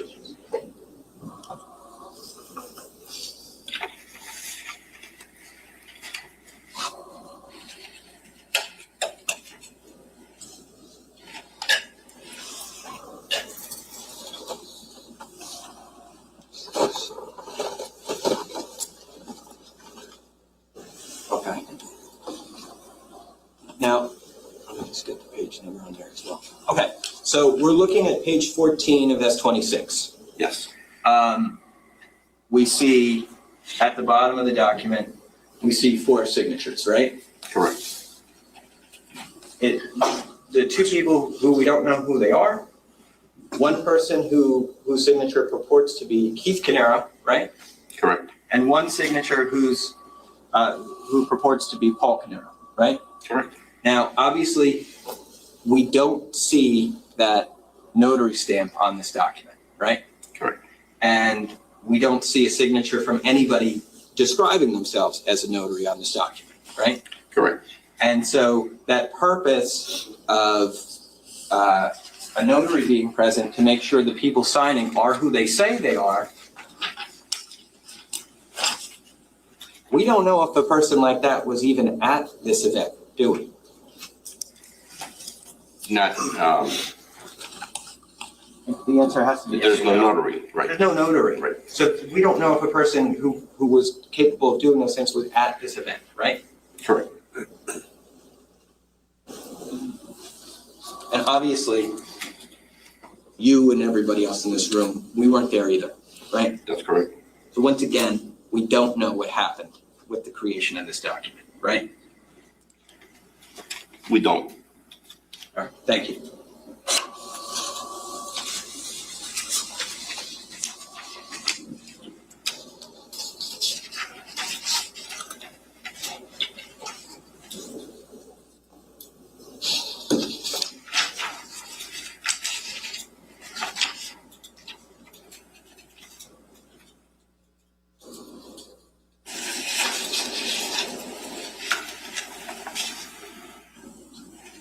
Just to circle back to one thing that we were talking about before. We were talking about whether the trust was the owner of the insurance policy or whether it's possible that Keith could have retained ownership of the policy.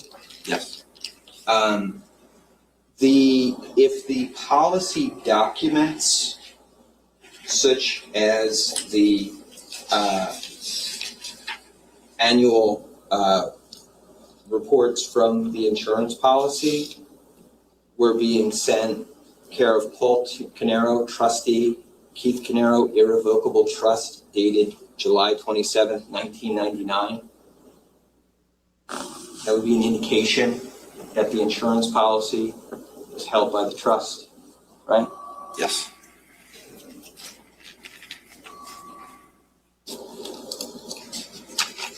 And that would mean that the policy was the property of the trust rather than Keith Caneiro, right? Yes. And therefore, Keith would no longer be able to control the insurance policy. That's correct. He wouldn't be able to alter it or take it out of the trust. And that altering it or taking it out of the trust would include, and that would also include doing things like cashing out the cash value of the policy. That's correct. He The wouldn't cash be able to- value will go to the trust. He wouldn't be able to do that, right? He wouldn't be able to.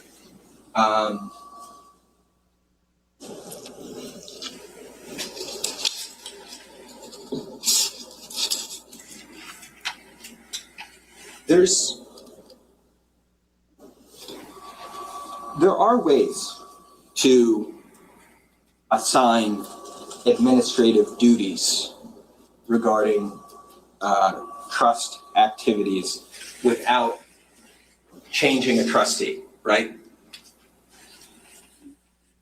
Yes, the trustee can hire professionals to do administrative duties. Well, like in a closely held family trust, one thing that people could do, right, is Keith could have Paul be the trustee, right? And he could have his wife, Jennifer, be responsible for administrative duties like mailing checks to the insurance company, right?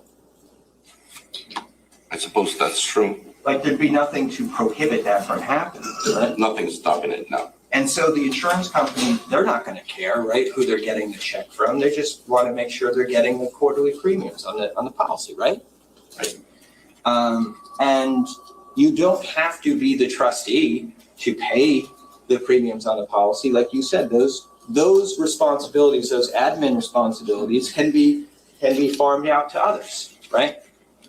The actual act of sending the check. Yeah. Sure. Right. And if a trustee wanted to make another person responsible for giving notice to beneficiaries, they could do that as well. Yes.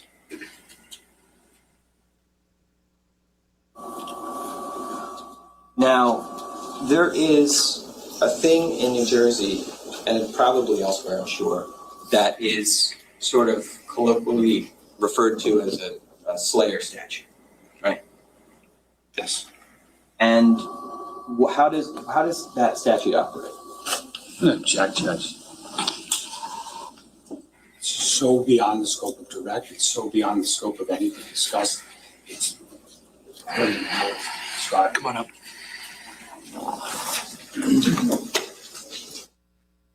And again, the judge is asking them to come up.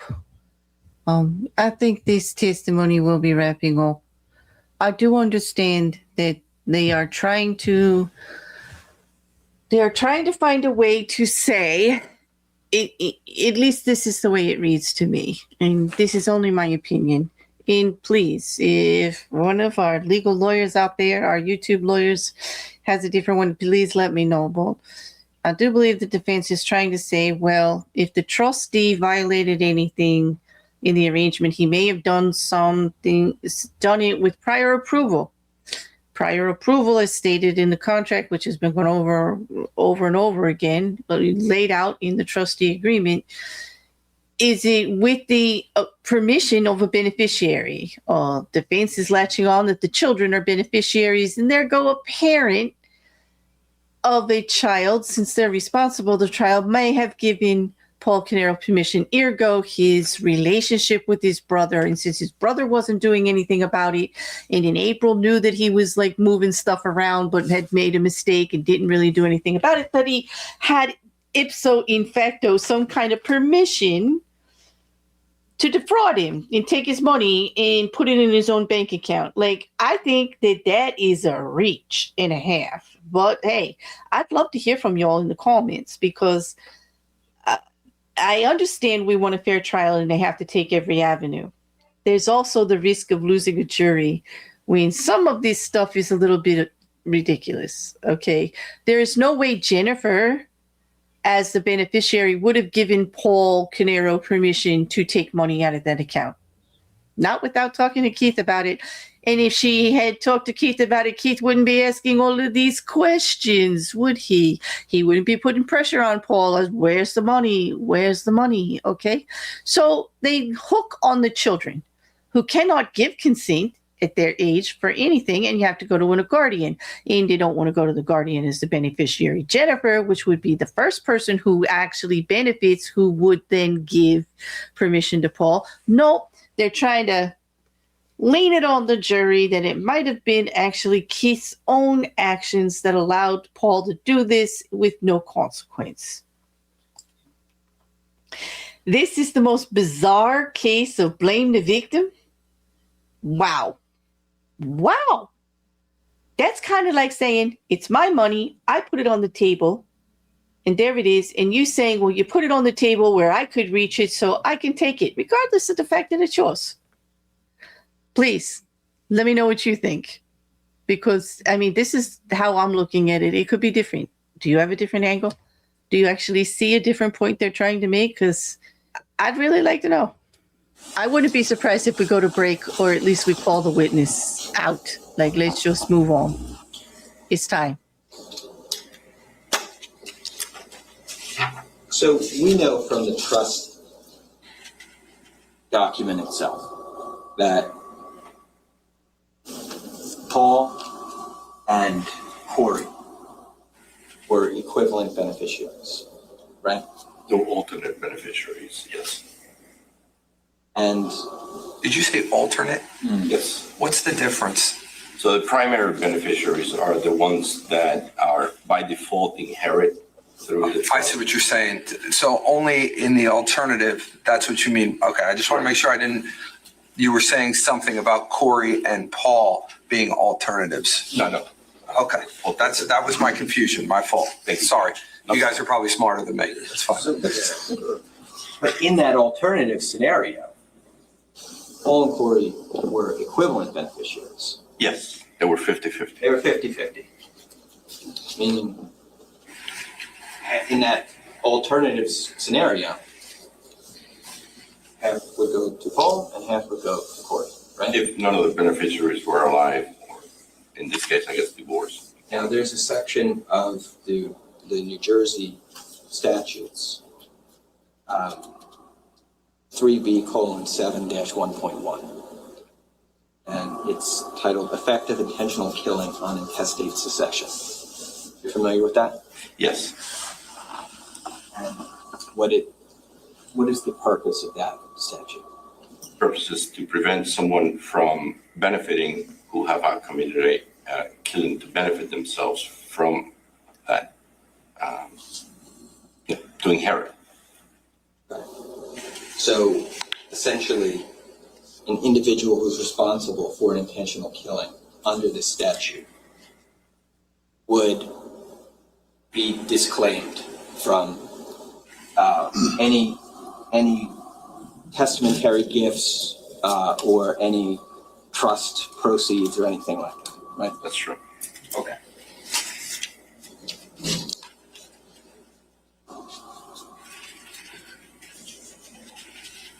Okay, thank you. I have nothing further. Great, thank you. Correct? You just asked about that statute, Mr. Cardenas, correct? Yes. I just want to make sure I understand. If Paul Caneiro, over here, if he's convicted of killing Keith Caneiro, he can't get any of this money, correct? No, it would go to the wife and kids. But assuming, because in order for him to benefit at all, they all have to be dead, correct? That's correct. It's the only way that Paul Caneiro can benefit is if Keith Caneiro's dead, right? Right? Yes. Jennifer's dead, Yes. Sophia's dead, Yes. and Jesse's dead. Yes. Only way he benefits. Yes. But if he were to be convicted of intentionally killing Jesse, Keith, Jennifer, and Sophia, he couldn't benefit. Correct? Correct. I mean, makes sense, right? Yes. Now, you were asked some questions about how probate law can be complicated, correct? Yes. I think even the lawyers in this room can all agree. It's complicated, correct? Yes. Are there concepts or are there things within this trust, though, that are actually just common sense? Objection. It's just, it's not an. I'll ask you can ask that question differently. I'll sustain it just to the form. Go ahead. Is taking money that doesn't belong to you, is that common sense? Objection. Why would we need an expert to answer a question like that? Are there layman's terms within the trust that anyone would be able to define and know?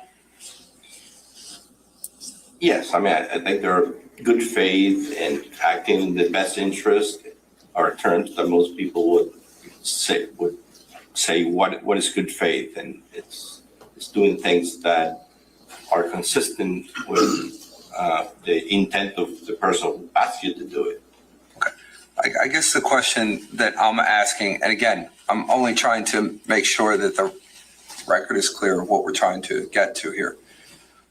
From S26, the actual trust, Yes. are the words in the trust of are there words in the trust of average meaning that they mean what they mean? There are some technical terms, but there are some areas where there are, meaning what they mean. Yes. Okay. And are there areas within the trust that define the terms? Yes, there's the definitions area. Okay. But there's also, when we talk about statutes, that a trustee or a settler would have to abide by, those statutes are not located within the trust. They are not located within the trust. Okay. Mr. Decker, I don't know if I went too far, but I'm going to allow both of you to ask any questions based upon what I just asked, even if it's outside the redirect. Mr. Murray, I'll give you the opportunity for that. But Mr. Decker, go ahead. Judge, I don't have any further questions. Okay, Mr. Murray, considering I asked a couple questions, just I'm hoping to be helpful to the jury. Whatever you need to do is up to you.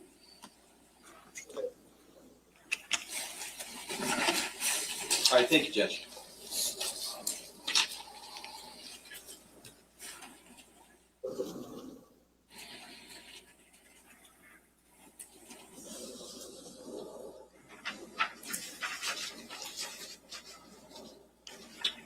So I want to ask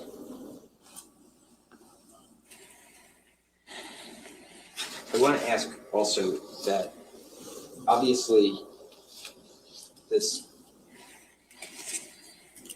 just based on Mr. Decker's questions to you at the end there, obviously that FLAIR statute, the purpose of it is to make sure that a person who commits an intentional killing doesn't benefit in any way from a testamentary gift they would have otherwise been entitled to, right? Correct, from those actions that he took to benefit. Right. And that would include that the potential benefit that they could have to their family if they had been in that line of succession. Yeah, it cuts off. It cuts off that line of succession totally, right? Not just the killer, but the relations of the killer that otherwise benefit. Correct.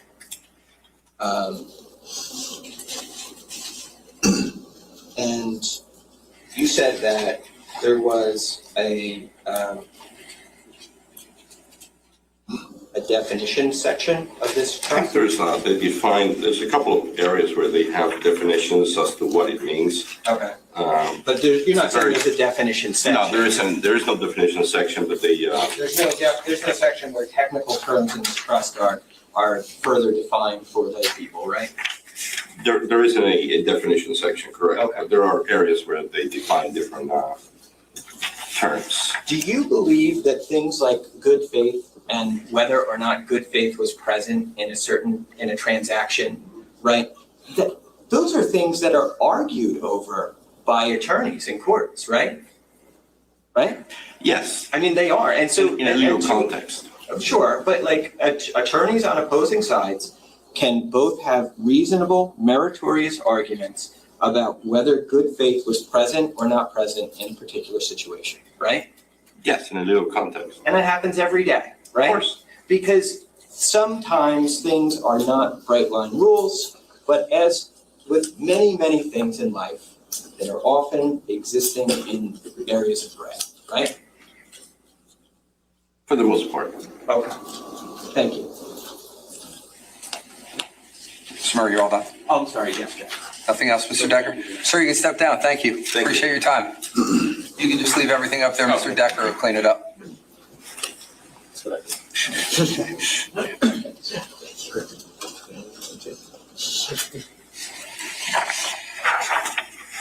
Prosecutors, you want to call your next witness? Yes, Judge, state calls Dennis Corpora.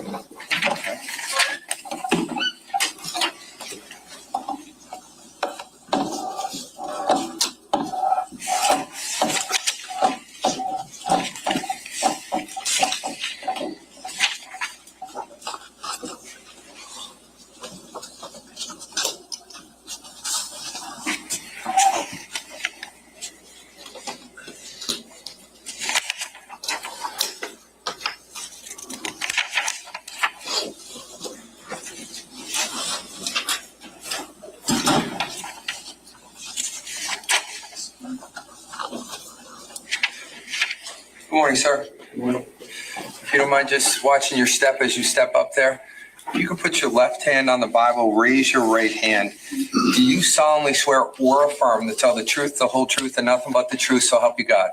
I do. Okay, can you please sit down, get comfortable, and then state your full name for the record and spell your last name, please. Dennis Corpora, Corpora. Okay. Sir, I'm just going to ask you, if you don't mind, to keep your voice up. Jurors number 15 and 16 need to hear you over there, okay? Over here. Okay. You see that? Okay, great. Thank you. Prosecutor? Thank you, Judge. The last witness took the files. Okay. Mr. Corpora, can you tell us where you live? I live in Colts Neck. Okay. What do you do for a living? I'm an optician. Okay. Where do you work? Like, which state do you work in? I have practices in New York and New Jersey. Okay. Now, I want to just take you back to November 20th of 2018 in the early morning hours. Do you remember that time frame? I do. And how do you remember that? I remember what happened. Okay, so let's start there. Did something happen in the early morning hours that required you to make a phone call? Yes. Okay, tell us about that, please. I was lying in bed. I'm a very light sleeper. I seem to hear things all the time if there's a deer out there or something like that. And I heard gunshots that were very concerning, and that's what woke me up. So you're lying in bed, you heard gunshots, and based upon that, did you immediately call 911? No. Okay, talk about what happened. So when I heard the gunshots, living in Colson, you do hear gunshots sometimes, but they're not like this. I woke up, I heard the gunshots, and I listened a little bit longer, and I said to myself, can I say what I said to myself? That's up to the judge. I talk to myself all the time. I don't know if that's the right thing to do or not. But all kidding aside, whatever you did, Very serious. yeah, whatever you did, then go ahead. I woke up, I heard the shots, and I said, someone just got whacked. Those are the words I said to myself, those exact words. Okay. Now, you didn't see anything, correct? No, I was laying in bed. Okay. Approximately how long did you wait before you called 911? Well, I heard the shots. I remember listening to hear if I heard any screaming after that. My cell phone was on the side, on my nightstand right next to me, on my right-hand side. I screenshot, just the cell phone shows a time. I screenshot it, and then I went back to rest my eyes, and I said to myself, something happened at this exact time. Tomorrow morning, that's why you're taking the screenshot. I waited a little while. I just couldn't go back to sleep. I made a phone call to Colson Neck Police Department. I'm not sure if it was Colson Neck Police Department or 911. I was on my phone. And I explained to them I heard gunshots. I didn't want to say exactly what I was thinking. So I kind of went around the bush and said, do we allow hunting in the middle of the night? Meanwhile, I knew that wasn't what it is. I could tell the difference in the shots. And I called it in, and I went back to bed. I couldn't sleep.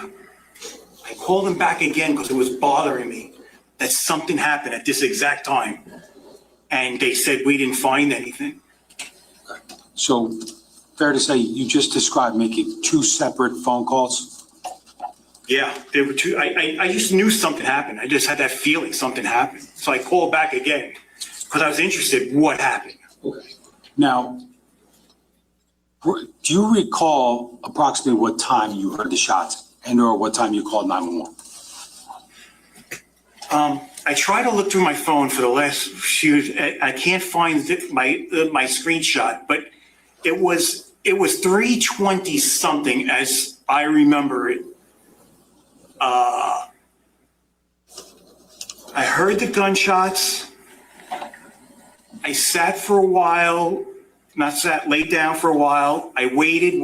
I took the screenshot. I went back to closing my eyes, and then I called 911. Now, prior to testifying in court today, did you review the 911 calls with us? Yes. And when you listened to those 911 calls, did they fairly and accurately capture your recollection of the phone conversation with 911? It was definitely me speaking the 911 call, and I heard what I said.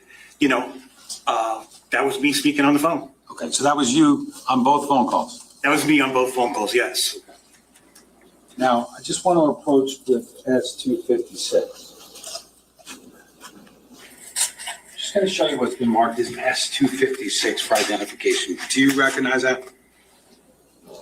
I mean, it's just my name and 911 call. Okay. Now, have you reviewed, as we said, the 911 calls that you made on November 20th of 2018?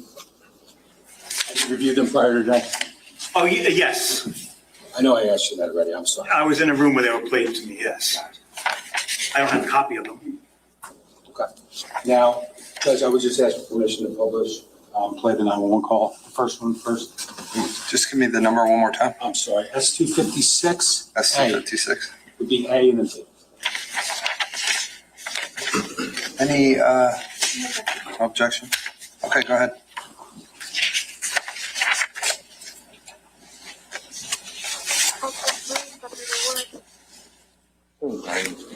Hi.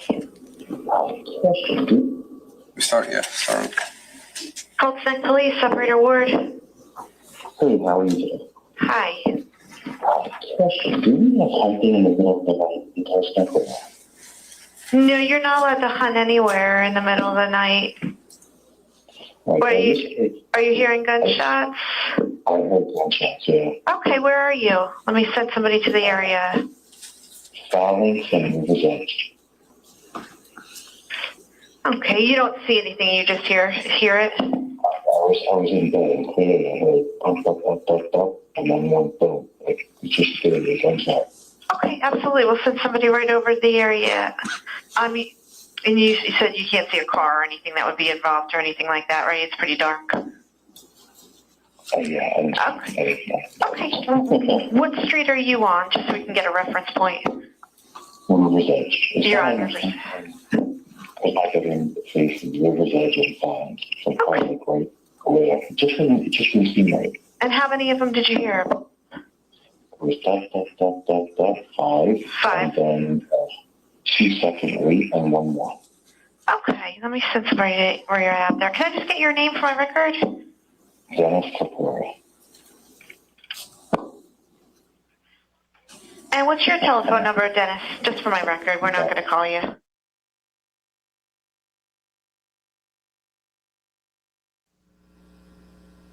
Okay, and you don't want to speak to an officer, you just wanted the area checked, right? Yeah, I don't care. I think it would be, if it was something that we took out of deer, I'd still put it for all of these guys laying. I just don't want anyone else getting shot. Yeah, let me just double check and make sure. No, I don't think if it was an officer putting down a deer, it would go off that much. And I don't see them doing anything right now. Yeah, so it's not an officer putting a deer down. All right, we'll send somebody right out. Thanks so much for reporting it, Dennis. Have a good morning. Have a great day. You too. Thanks. Bye-bye. Sure. Was that you on the call? That was me on the call. Okay. And they asked you about your location, correct? They did. And what location did you provide to them and why? I said River's Edge Drive and Fowlings, but that's pretty much where I live. I gave them like cross streets. Okay. Now, was it fair to say on that call that you were asked to describe like what you heard and like how many shots you heard? She did say, "What did you hear?" Okay. And did you describe the succession of shots on that call? I've heard that I did describe it. Okay. Now, after you made the call right here, did you have any contact with police officers? Like, did they come directly to your house? 2 officers came to my house. Okay. Now, did you get any information at that time, or did you have to call 911 back to find out what ultimately happened? Oh, excuse me. Okay. I didn't understand the question. Okay. Let me just talk to you about November 20th, 2018. You called 911, correct? Yes. We just listened to it, right? Yes. Right after you called 911, did a police officer come to your house? No. Okay. Because you didn't see any police officers, did you later call back to try to find out what happened? I tried to find out what happened. Okay. And have you reviewed that second call? I believe I heard that second call as well. Okay. I'm going to play S256B this time. No objection. Okay. Replayed.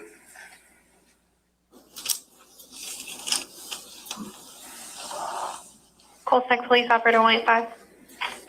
Hi, it's actually Dennis the forward again, but I called you gunshots before. Okay. Was everything okay? And you said, what was the address that you were calling for? I called from River's Edge and Phalanx about the gunshots that I heard. Yeah, what was the address that you put? It was just Phalanx? It was Phalanx and River's Edge Drive. I heard gunshots. I called in like maybe around 20 minutes ago. Yeah, I'm just seeing if there's a disposition they wrote or not. Oh, okay. So I heard sirens now, and I'm like, oh my god, I'm nervous.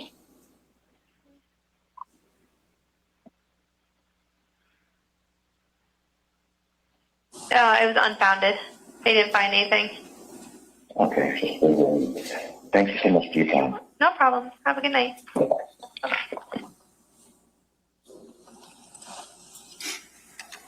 Mr. Corpora, was that you again on the 911 call? That was me. Okay, and at the end of that call, did they tell you the disposition of your 911 call? They said unfounded.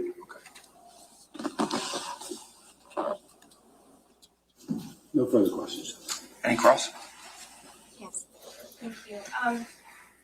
Mr. Corpora, good morning. So, to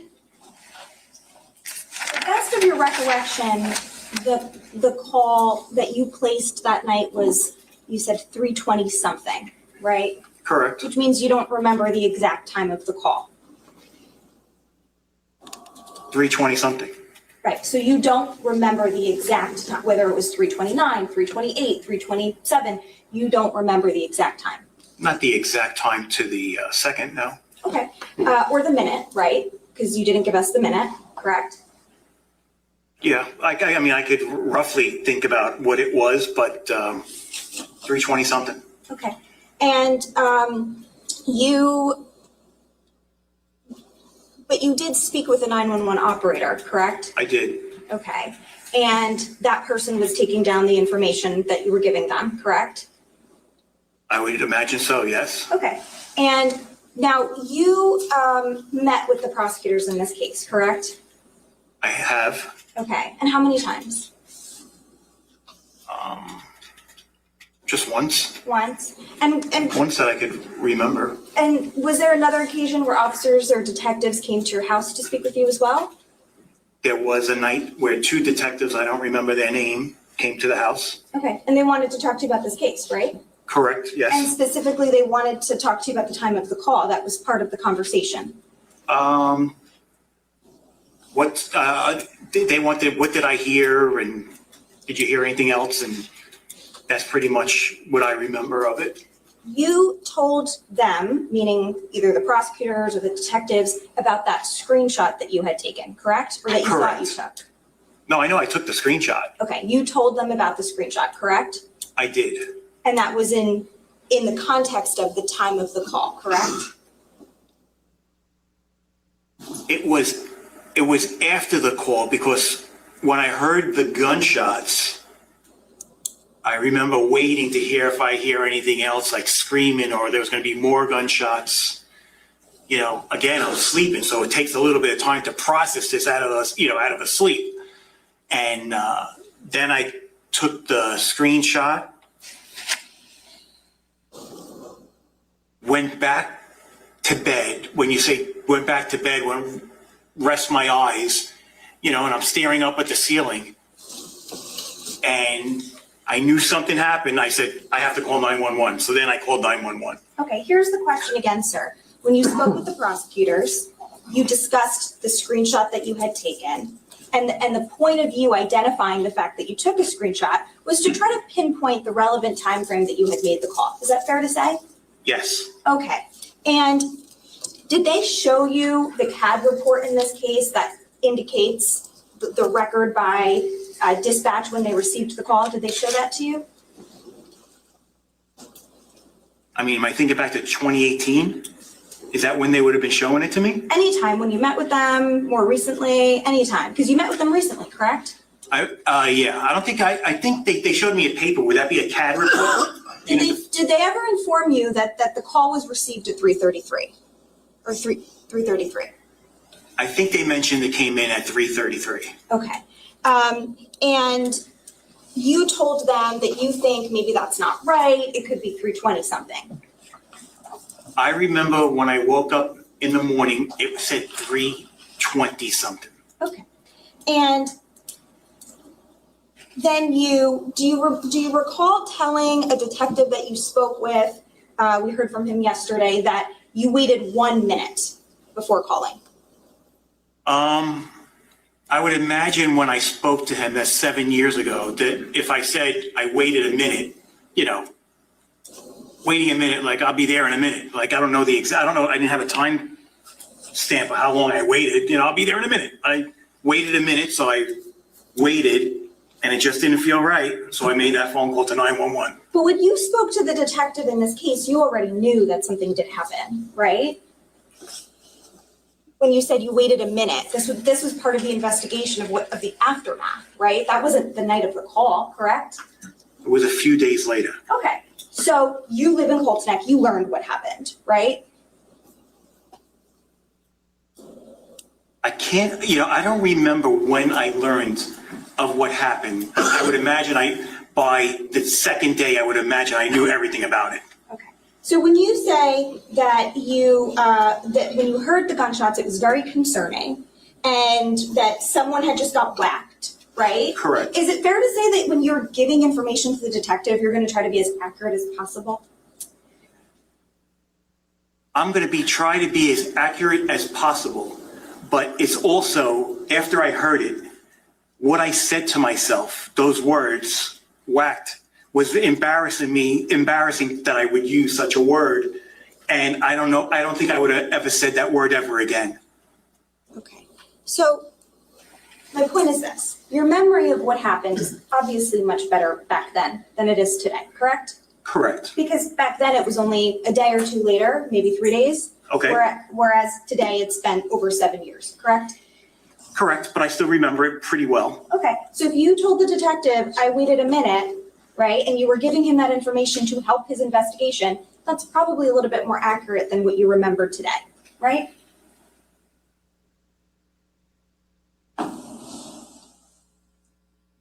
When I said I waited a minute, it could have been 2 minutes, it could have been 3, it wasn't like I'm looking at the watch and the phone and saying how long I waited. I don't know what the time frame was between the phone call So let and me I ask you waited. this, I'm just gonna ask you this, okay? You gotta let him finish, but of course you can ask him whatever you want. Just let him finish his answer. Go ahead. I am finished. When you met with the prosecutors, right, and the detectives, and they're trying to figure out the time that, you made the call or heard the gunshots, did they, and you mentioned the screenshot, you never found the screenshot, correct? I looked endlessly through my phone and I could not come up with it. Okay, so the answer is no, you couldn't find it, right? Correct. Okay, what about your phone records? Did anyone ask you to just check your phone records? See what time you made the call? To 911? Yes. No. But again, that would be on my screenshot of my phone, I would imagine. The one you didn't find, right? The one I didn't find. Okay, so if you didn't find the screenshot, did anyone ever follow up with you and say, well, can you check your phone records? Because you can go on like My Verizon or something to that effect. I don't remember ever doing that. Right, so the question is not whether you remember doing it. The question is, did anyone ever ask you to do it? I don't remember anyone asking me for phone records. Well, if they had, you would have given it to them because you want to 100%. cooperate with the investigation, correct? 100%. Okay, and no one ever, to your knowledge, subpoenaed your phone records to determine the time of the call, right?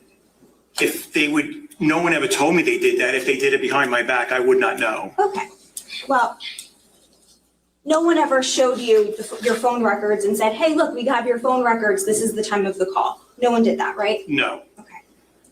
And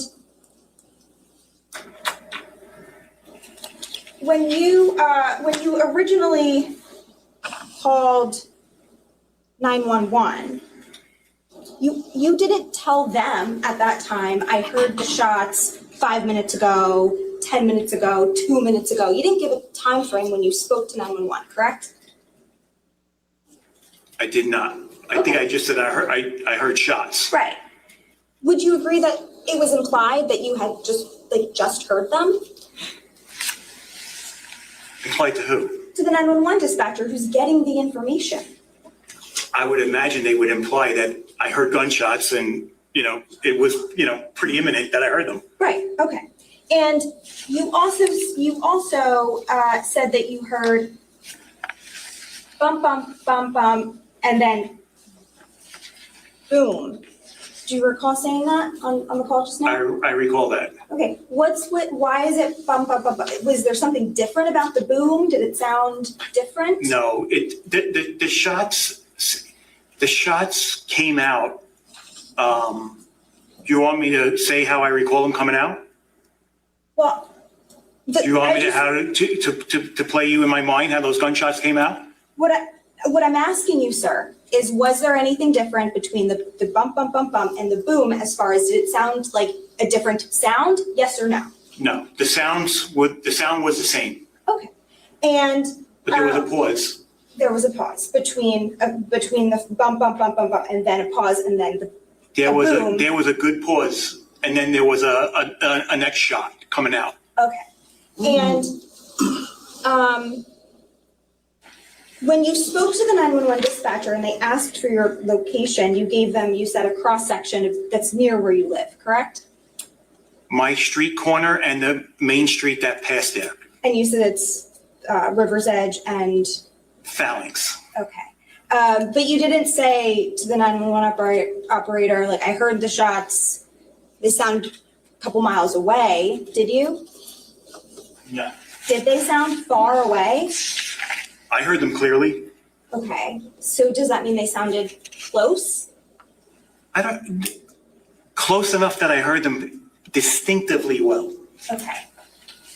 Were you made aware that you're approximately 2 to 3 miles away from where this? It could be, but again, you're in the dead of the night in Colts Neck, and where we live is very, very quiet. It was distinctive. Okay.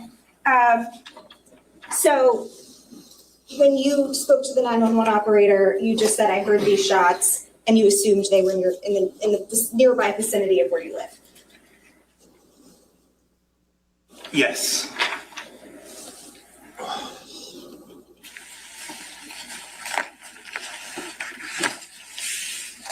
And you told the 911 operator that you asked if it was hunting, right? You're like, is someone hunting?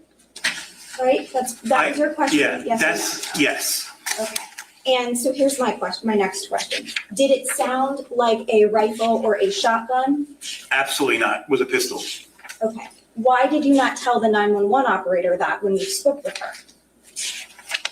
Let me ask you this. She never asked me to define what kind of gun it was. I could only go with my opinion, what it sounded like. Okay. So you didn't here's yes or no question. You did not inform the 911 operator that it did not sound like an actual hunting gun.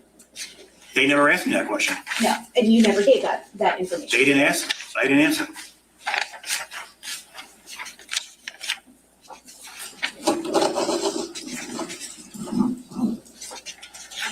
Thank you. I don't have any other questions. You're right. No, thanks. All right, so you can step down. Thank you, sir. Thank you for your time. Sure. Thank you. I do understand the line of questioning for Monika Mastellone, although many in my comments will be frustrated by her. I do think she has a valid point there as to why, if he said that he waited a certain amount of time and there was a screenshot when he actually heard them, why they didn't want to know when he actually heard the gunshots, why they looked for something on his phone. Maybe because they thought there was not a screenshot. I'm not sure. And I also don't think that the only time that the subpoena would show the phone record would be the same time that they had on the canned report when it went through 911, because only that screenshot he says he took is actually going to say when he heard the shots. He can say a couple of minutes here, a couple of minutes there, but if they wanted actual, that screenshot would have done it, but he could not produce it. the subpoena of the phone records, I understand why she's saying that, but it wouldn't have shown it. I mean, the way I'm looking at it. Please talk to me in the comments if you disagree. As I, or if you have another angle as to what subpoena in the phone records would have shown. Okay. Christopher Decker apparently asked to approach the bench, and then we went to the door here and then they muted us. We can't even see the judge's head. I don't know if they went into chambers to be out of the jury's ears, if it only took a moment. I don't believe the jury left. We should be bringing another witness on before lunch. I mean, it is getting close to time, but it is too early for lunch. I will give them credit. It is defense's job to put everything out there that they can. And no one can deny that Monika, Mastellone, and Andy Murray aren't giving it their all for Paul Caneiro.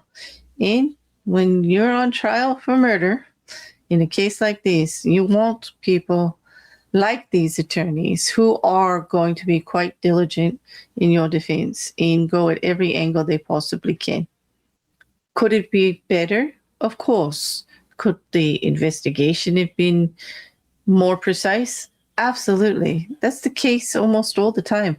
Remember, hindsight's perfect vision. The defense gets to look at everything with perfect vision after the fact. It's different for law enforcement in the heat of the moment. I don't know. That's just my opinion from watching today. I'd like to hear from you guys. I will say they're giving it their all, though. They really are.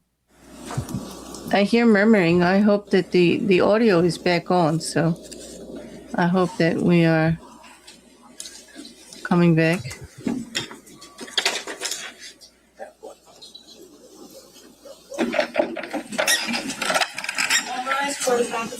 Everybody can be seated. Thank you. Prosecutor? Thank you, Judge. Captain Brian Weisbrot.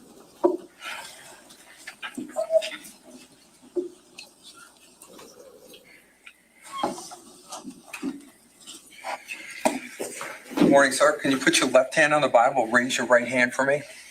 Do you solemnly swear or affirm to tell the truth, the whole truth, and nothing but the truth, so help you God? I do. Can you state your full name for the record and spell your last name, please? Sure. Brian Weisbrot, Weisbrot. Okay, if you can make yourself comfortable, just please make sure you speak up so juror number 15 and 16 can hear you, okay? All right, thank you. Prosecutor, go ahead. Thank you, Judge. Captain, can you tell us where you work? Sure. I'm employed with the Monmouth County Prosecutor's Office. Okay, approximately how long you've been employed with the Monmouth County Prosecutor's Office? Approximately 13 years. Okay. Now, did you have any prior law enforcement experience when you came to the prosecutor's office? I did. Prior to coming to Monmouth County, I was a detective in the Burlington County Prosecutor's Office for approximately 10 years. Prior to that, I worked as a police officer with the U.S. Capitol Police Department in Washington, D.C., and I also served as a Class 2 Special Police Officer for the City of Long Branch Police Department and the Avon Police Department. Okay, so you started with Long Branch Police Department as a Class 2 Special? I did, yes. And then you went to Capitol Police in D.C.? Avon Police Avon? first? And the Capitol Police? Correct. Okay. And then you came back to New Jersey, correct? I did, yes. Now, I want to draw your attention back to November 20th of 2018. Do you recall that day? I do. Where were you assigned at that point in time in your career? I was assigned as a detective in our Major Crimes Bureau, and I was working at our Asbury Park Satellite Office. Okay, and the Asbury Park Satellite Office of the Prosecutor's Office does what? The primary function is to investigate crimes that occur within the Asbury Park and surrounding areas. Neptune Township, Ocean Township is one of those towns, and a lot of the shore communities as well. Okay. Now, on November 20th, 2018 in the morning, did you receive a call and ask to respond to a location? Yes, I did. I received a call at approximately 7:30 in the morning from Sergeant Michael Magliozzo, who was a supervisor at the prosecutor's office, requesting that I respond to assist the Ocean Township Police Department with the fire investigation. Okay, and did you ultimately respond there? I did, yes. Do you recall approximately what time you got there? 8:30 a.m. Okay. Now, when you got to the scene, if you didn't say, what was the location, the address? 27 Tilton Drive in Ocean. Okay. When you got there, did you meet with other police officers or fire officials or anyone to determine kind of what they knew at that point? Yes, I did. I was, when I arrived, I had met with Detective Christopher Brady from the Ocean Township Police Department, as well as fire officials that were on scene. Okay. Now, did that include representatives from the Monmouth County Fire Marshal's office? Right. Okay. Now, were you made aware of the approximate time of the call to that location? Yes, I was. And what time was that? 4:59 a.m. Okay, and was relating to, what was the actual nature of the call? So there was 2 calls for service. The first came in from Alarm Relay, which is an alarm company that was providing service to 27 Tilton Drive. That was for a report of a fire alarm activation. And the second call came in from one of the residents of 27 Tilton Drive reporting fire and smoke in the home. Okay. And as a result of that, did you learn that police and fire responded to that location? Yes, I did. Now, when you arrived on scene after getting some information about the call, things that happened prior to you getting there, did you make any observations at that location or any vehicles that were present at 27 Tilton? Yes, I did. I took note that there were some fire vehicles that were still on scene there. Okay. Were there any vehicles in the driveway of 27 Tilton? Yes, there were 3 vehicles. Okay. Do you recall what they were generally? I do, yes. Can you tell us? Sure. There was a white Porsche Macan. There was a white Porsche 911 Carrera with a red convertible top, and there was a Jeep Wrangler that was gray in color. Now, at some point after being at the scene, were you at some point directed to one of the homeowners? Yes, I was. And who was that? Paul Caneiro? Okay. And did you approach him? Yes, I did. Were you with anyone when you did? Detective Christopher Brady. Okay. Now, approximately 9:50 a.m. that morning, is that about accurate when you approached Mr. Caneiro with Detective Brady? Yes, it is. Okay. And what was the purpose of that interaction? To ask Mr. Caneiro if he would provide consent for us to search the Porsche Macan that was parked in the driveway of the residence. Okay. And how does that happen? Asking for Mr. Caneiro's consent to search the car. How do you do that? We had explained to Mr. Caneiro that there appeared to be burn patterns on the hood of the car, and that we wanted to check inside the car to make sure that the fire didn't extend into the engine compartment. And when Mr. Caneiro had indicated that he would provide us with consent, I then produced a consent to search form and reviewed the form with Mr. Caneiro to ensure that he understood what his rights were pertaining to that consent. I'm going to approach you with S93 for identification.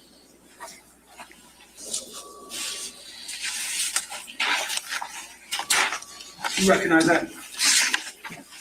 Yes, I do. What's that? This is the consent to search form that I had reviewed with Mr. Paul Caneiro. Okay. And is that actually read to Mr. Caneiro? How does that work? Yes, it is. I produced the form.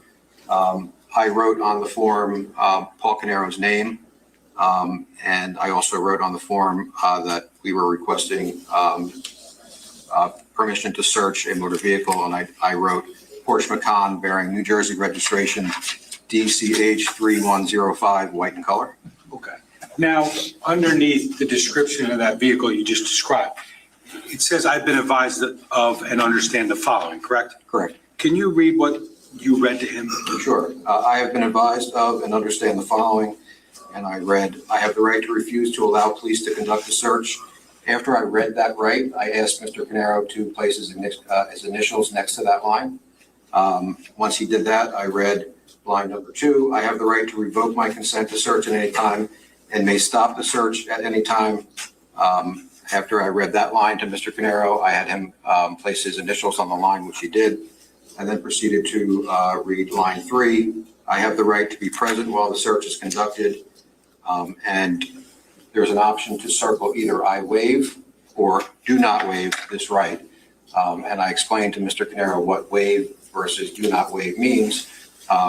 Waiving the right would mean that he wouldn't necessarily have to be present for the search. If he did not waive, he was basically advising that he wanted to be present while the search took place. I explained that to Mr. Caneiro and asked him to circle on the form whether he waives or does not waive. He circled I waive, and then he was requested to place his initials on that line as well, which he did. Now, getting back to that waive versus not waive, and I don't want to overcomplicate this, but Is that circled correctly on that form or is it circled in error? It was circled in error by Mr. Caneiro. Okay, and so what was Mr. Caneiro's statement to you regarding whether or not he wanted to be present versus not wanted to be present? He had told us that he wanted to be present for the search. Okay, of the McCann, correct? Correct. Okay. Now, it then goes on to say what?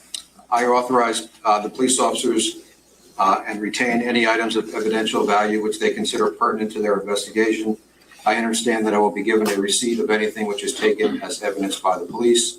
I asked Mr. Caneiro to place his initials next to that line if he understood what I had read to him. The next line says, I have given this permission voluntarily of my own free will, without coercion, fear, or threat.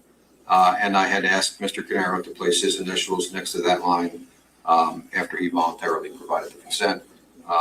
He agreed to do that, which he did. He also signed the form, dated the form 11/20/2018 at 9:50 a.m. I placed my signature on the form along with the date, and so did Detective Christopher Brady of the Ocean Township Police Department.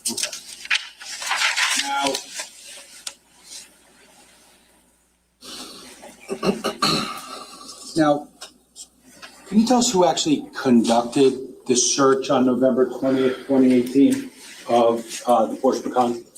Detective Nicholas Catalona, he works in the prosecutor's office in the Forensic Bureau. Okay, were you present? Yes, I was. Was Detective Brady present? Yes, he was. And what was the search of the Macan? Can you tell us what happened? Sure. The primary reason for the search was to determine whether or not fire had extended and damaged inside the engine compartment of the vehicle.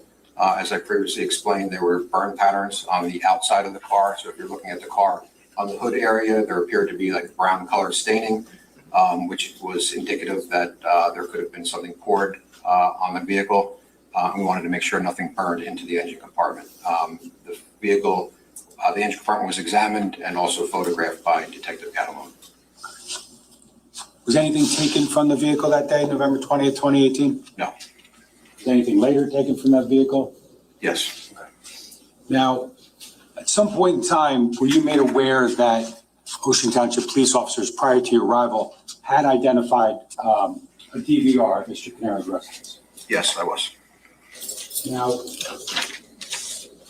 as a result of that, did you, at some point that morning, did you and Detective Brady, did you approach Mr. Caneiro again about the potential for consent to the search of the DVR? Yes, we did. Okay.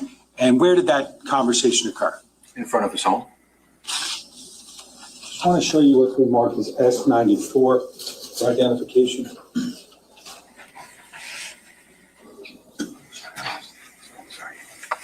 Do you recognize that?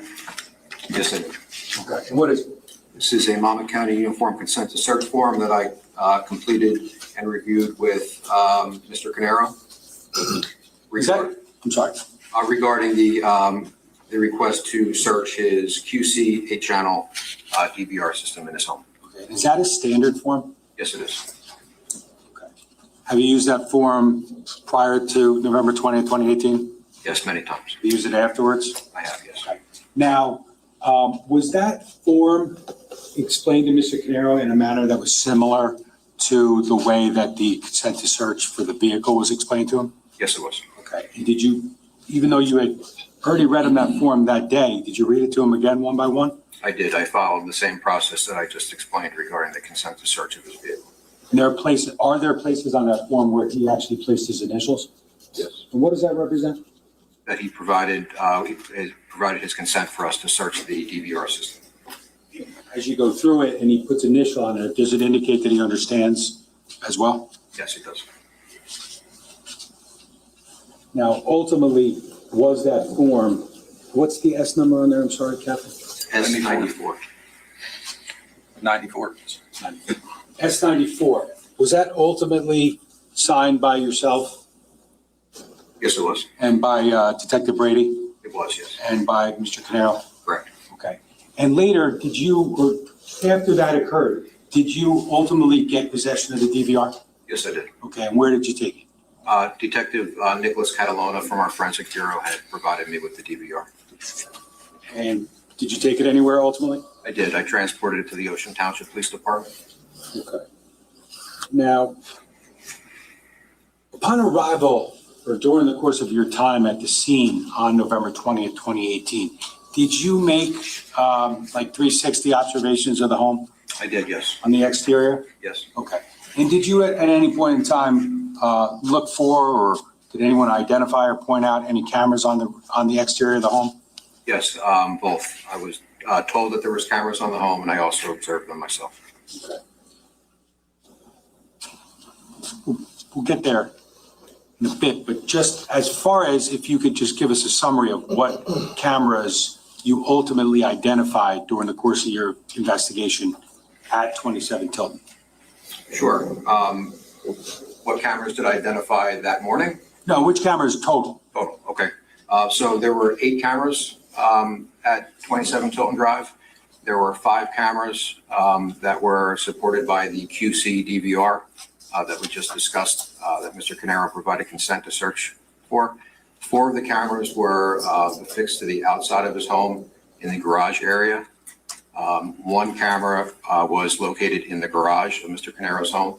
There was a Ring doorbell camera affixed to the front of the house. If you're facing the front door, it was to the right of the door. And there was ultimately determined to be 2 Google Nest cameras in the basement area of the residence as well. Okay. Now, once you got possession of the QC DVR from Detective Catalona, did you ultimately, I'm sorry if you said it, did you ultimately go to the police department in Ocean Township? Yes, I did. And were efforts made to search or to access the DVR system? Yes, I had made contact with Detective Scott Valenti of our electronic surveillance unit and requested that he respond to the Ocean Township Police Department to assist us with gaining access to the DVR system. Okay, was access ultimately gained? Yes, it was. Just going to approach with what's remarked as S272 DVR. Do you recognize what that is? I do, yes. What is it? This is a CDR containing the DVR footage from 27 Tilton Drive.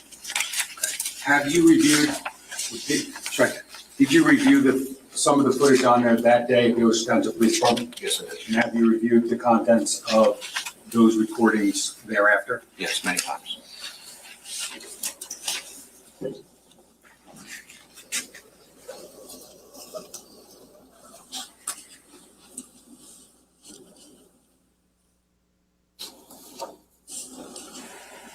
Now, if I could go to the back table computer.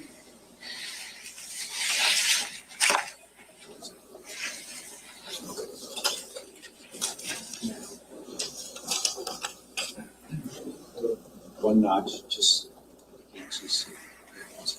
Now, Captain, can you tell us if you recognize what's on the screen? Yes, I do. What's depicted on the screen right now? That is an image of the QC camera that is located within Paul Caneiro's garage at 27 Tilton Drive. Is there a time on there? Yes, there is. Okay, what's the time? So the time is 2:28:01 on November 20th, 2018. Okay. Now, during the course of your initial review at the Ocean Township Police Department, were you able to determine the accuracy of that time? Yes, the first thing that we did once we accessed the DVR was to determine whether or not the time and date stamp on the DVR was accurate to real time. Okay. And what did you determine in that regard? We determined that the DVR was 1 hour fast. So the screen was reporting 2:28:01. The actual time was 1:28:01. Now, at this point in time, I would like to play the video through once.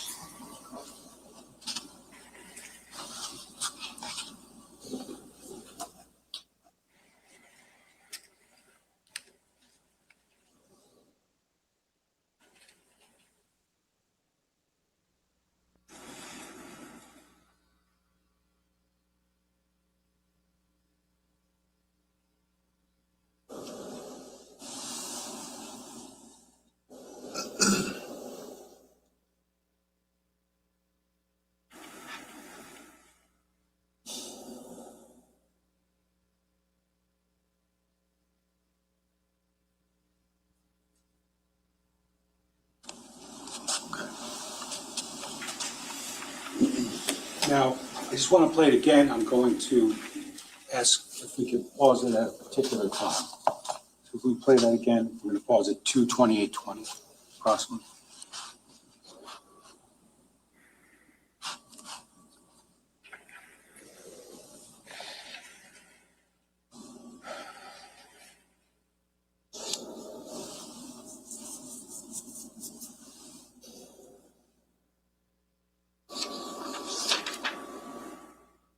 Detective, is there a change in the video right now? Yes, lights or a light came on inside the garage. Did anything else become visible in the garage when that happened? Yes, there is a vehicle parked in the one of the bays of the garage. Did you later ascertain the identity of that vehicle? Yes, I did. That is a Porsche Cayenne. That vehicle was registered to Susan Caneiro, who is Paul Caneiro's wife.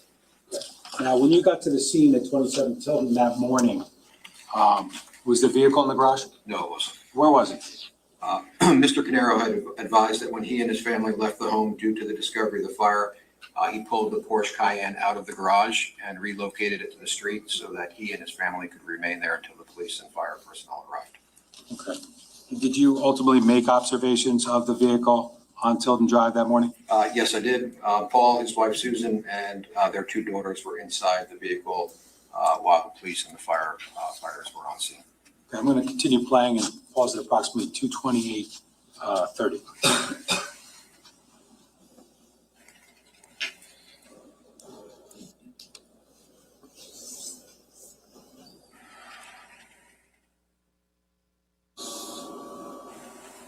What happened there, Detective? An individual appears on the lower portion of the camera frame. Now, you can continue playing to the end.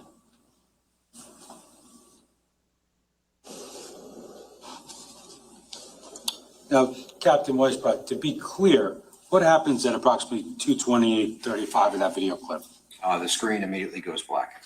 Did you learn what happened? Yes, I did. What was that? The DVR system was turned off. Okay.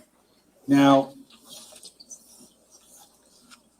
at any point during your review on November 20th, 2018, did you determine whether the DVR was operational for a period of time prior to the fire being reported? Yes, while reviewing the data contained on the DVR that was stored on the device, we determined that the DVR was operational without interruption dating back to October 27th of 2018. Now, I just wanted to ask you a couple of questions regarding the layout of the video. Now, that garage at 27 Tilton, is it attached or detached? It's an attached garage. Now, do you recall whether or not the inside of that garage was photographed by the forensics unit during the investigation into the fire? Yes, it was.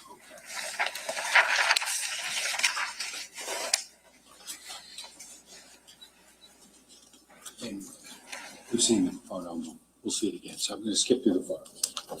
Now, actually, can I have S1A? Sorry.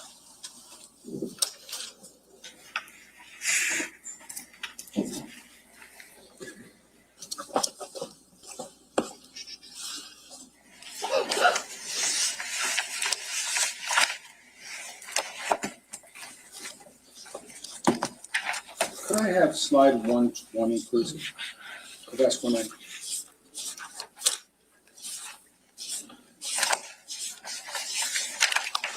Now, Captain, do you recognize that? Yes, I do. What does that show? This is a photograph of the garage at 27 Tilton Drive. Do you see the camera in the garage? Yes, I do. Yeah, where is it? It's mounted on the wall. So it'll be the far back wall that's adjacent to the interior of the home. It's mounted above Gladiator metal storage cabinets, just above and to the right of the refrigerator. There's a stylus up there. Could you just circle where the camera is? Sure. Please.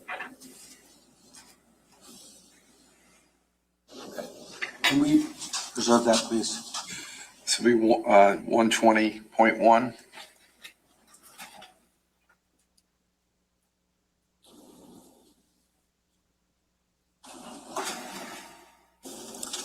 Correct, and there's a button on the bottom of the screen that says undo, if you can see that. Yes.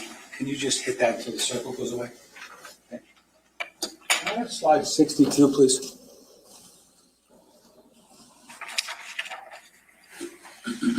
Do you recognize that picture? Yes, I do. What is it? This is a photograph of the kitchen area inside 27 Tilton Drive. And you can see the camera angle is facing towards the north. So through that open door is a mudroom. And then you can see there's another open door that leads into the garage area of the residence. Okay, can I have slide 63 of S1A? You recognize that? Yes, I do. What is it? This is a piece of furniture with some clothing and shoes inside the mudroom area of the residence at 27 Tilton Drive. Okay.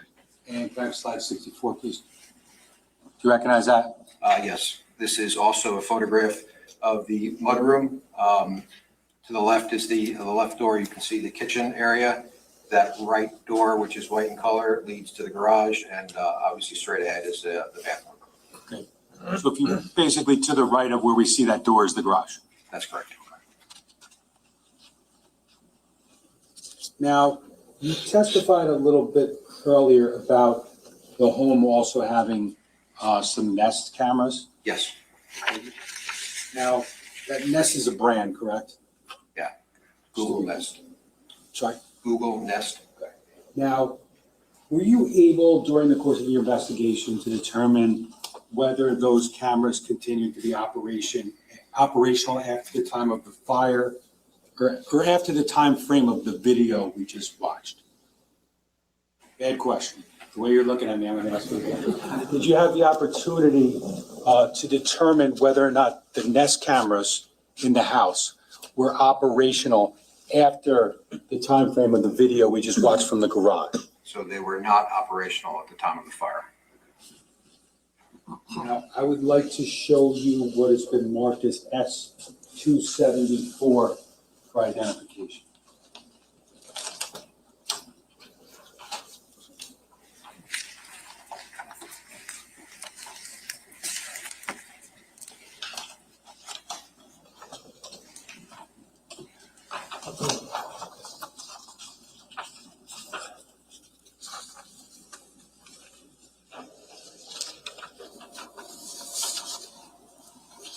I'm going to show you first what's been marked as 273 for identification. If you need a little light, I can. Do you want some light? I can see. I'm fine. Thank you. Okay, and what is that? This is an email that we had recovered. It's dated November 20th, 2018 at 1:42 a.m. Okay. And where does it come from? The email arrived from notifications@nest.com and was delivered via email to pcaneiro@me.com. Does that fairly inaccurately depict the email that you ultimately located during the course of this investigation? Yes, it does.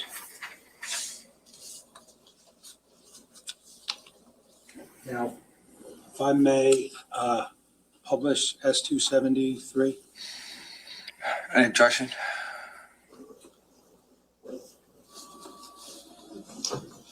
Can we just approach quickly? Sure.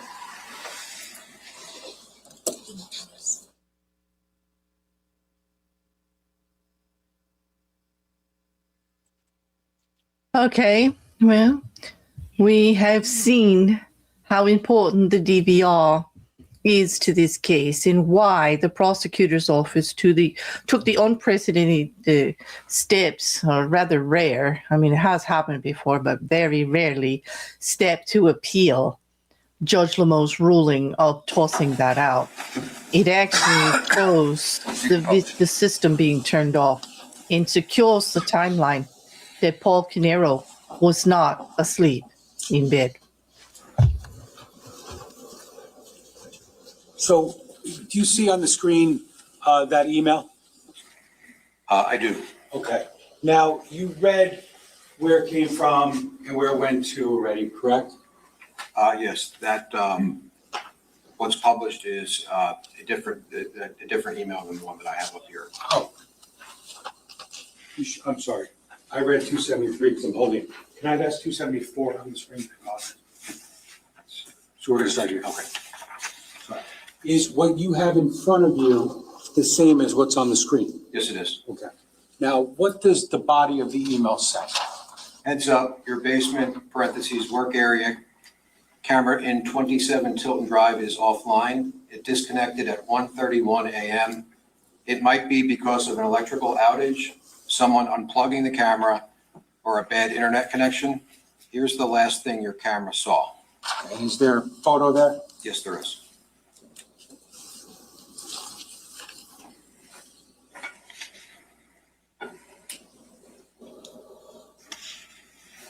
During the course of your investigation, were you ever in the basement of 27 Tilton Drive?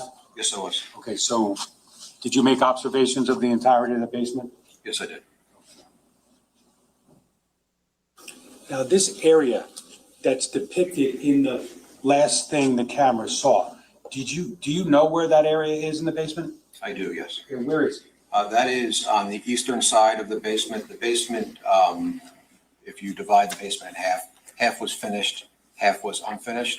The eastern side of the basement was unfinished, and this is a photograph capturing an individual standing in front in the basement on the unfinished side of the basement. And are you aware of any evidential items were seized from the area depicted in that photograph? Yes, I am. And just generally speaking, what are they? There were numerous firearms and an assortment of ammunition seized from this area. Several handguns located in or around the workbench that's depicted in that image were later submitted to the New Jersey State Police Ballistics Unit for analysis. Okay.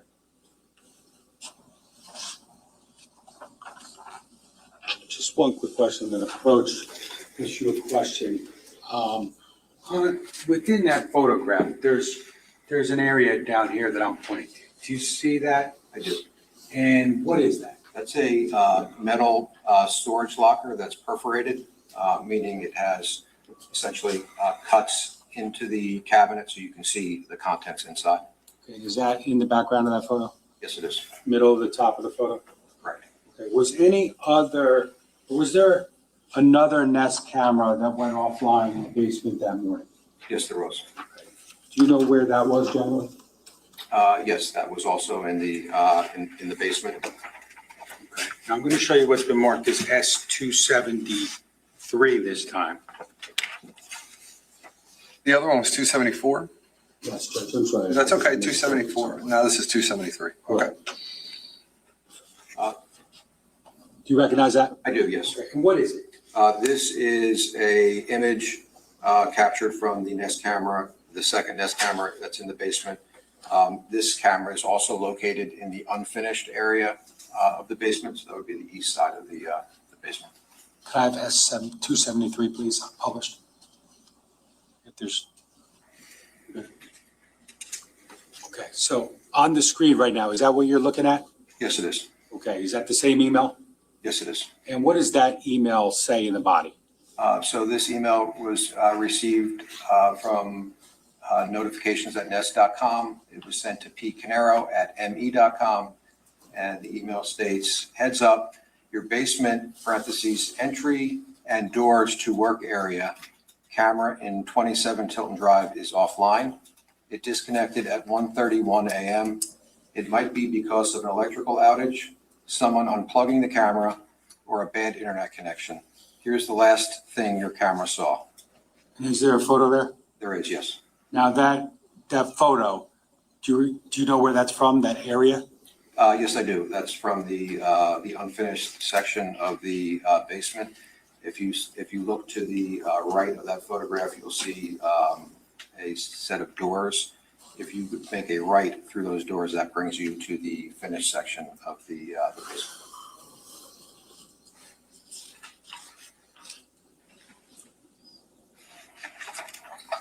Now,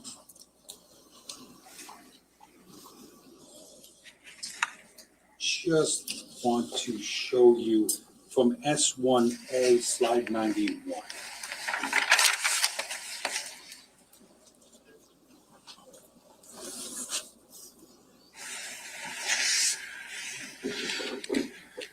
Captain, do you recognize that? Yes, I do. What is it? This is the unfinished section of the basement that we just discussed, obviously post-fire. Okay. Now, you talked about a storage locker earlier, correct?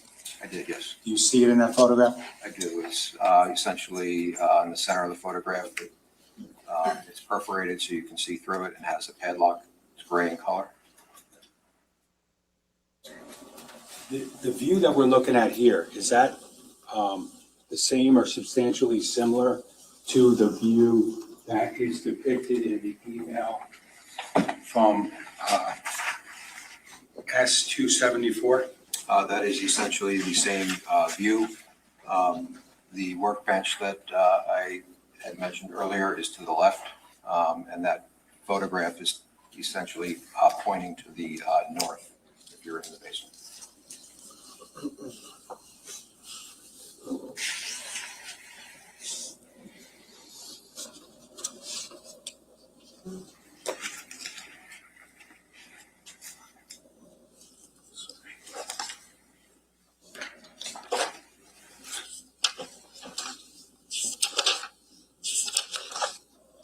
Could I have slide 105, please, if that's 1A?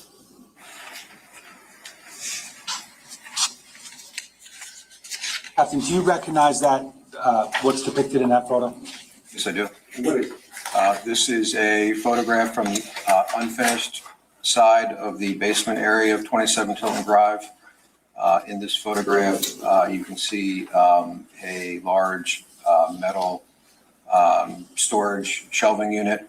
Next to that shelving unit is a wood dresser that sustained fire damage.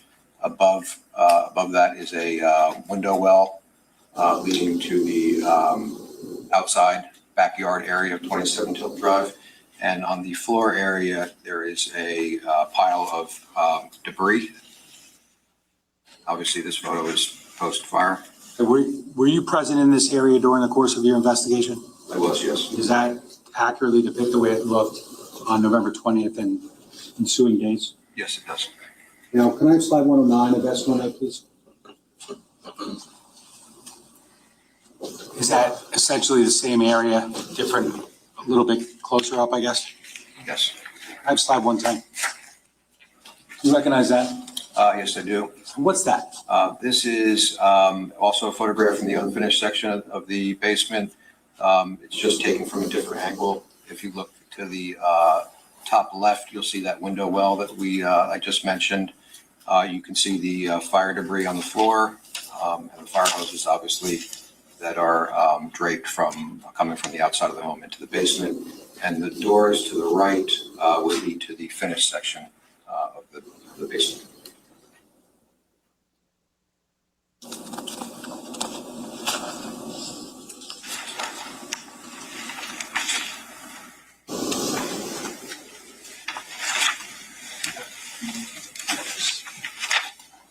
Now, I'm just showing you, can we have S273 for one moment?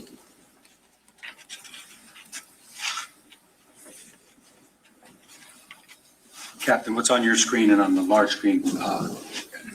That photograph, is that the same area that you just discussed in the photos from 27 Tilton? Yes, it is. Now, during the course of your investigation, was any evidence seized from this area here?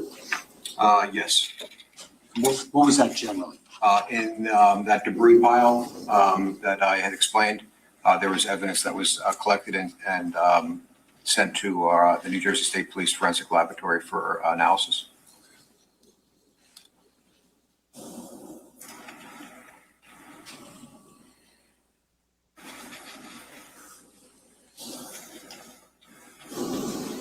Can I have slide 7 briefly? Judge, again, it's S1A, slide 7. Gotcha.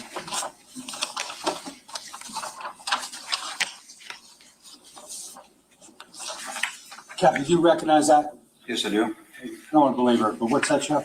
The driveway, the upper driveway area of 27 Tilton Drive, depicting two vehicles. Okay. And one of those vehicles, a Macan? Yes, the vehicle, the white SUV vehicle is a Porsche Macan parked furthest away from the individual taking the photograph. Okay. Are there any other homes depicted in that photograph? Yes, behind you can see a home that is 19 Oxford Drive. That is a street and a house that's directly behind 27 Tilton. Can I have you put a 19 above the roof line of that home? Sure.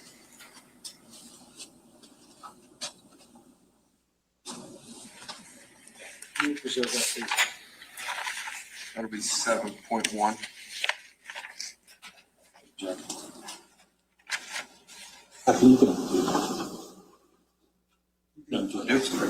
you. I just also want to show you,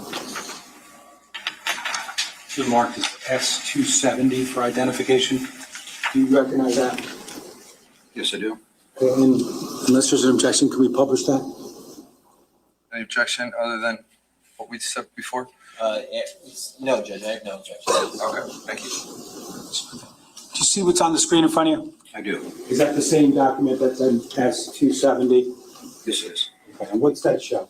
It's an aerial photograph from Google depicting 27 Tilton Drive and 19 Oxford Drive and the surrounding area. And is there a pin, so to speak, on one of the houses? Yes, 19 Oxford. Now, can you tell us, just to make sure it's very clear, which, if you could see 27 Tilton in that picture? I can, yes. Okay, could you just put an X on it?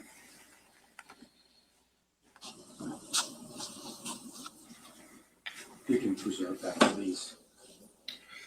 70.1. Thank you.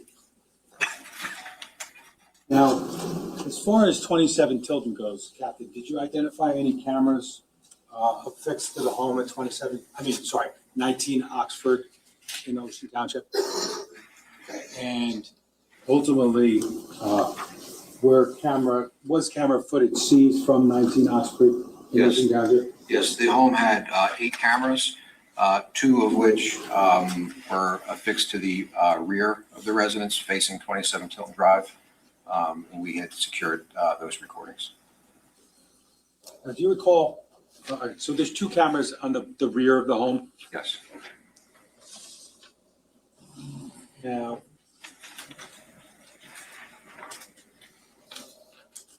camera 5, are you familiar with the camera 5 from 19 Oxford?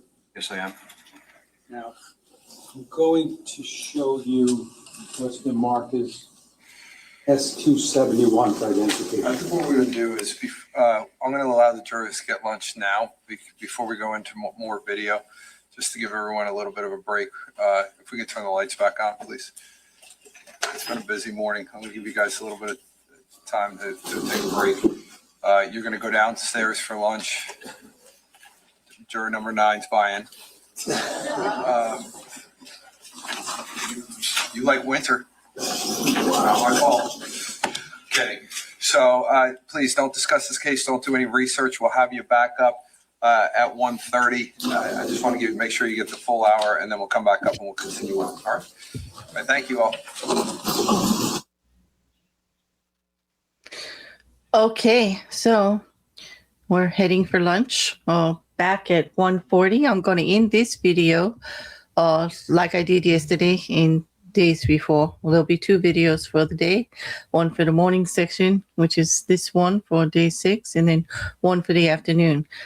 Testimony so far today has been very interesting for me. I mean, we first had the expert witness on the trust estate attorney going over everything about a trust, what you can and cannot do as a trustee.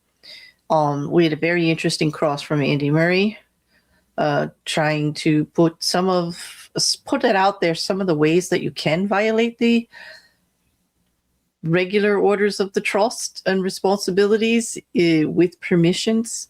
I'm not sure that flew with the jury. I did admire the patience of the expert witness in explaining everything.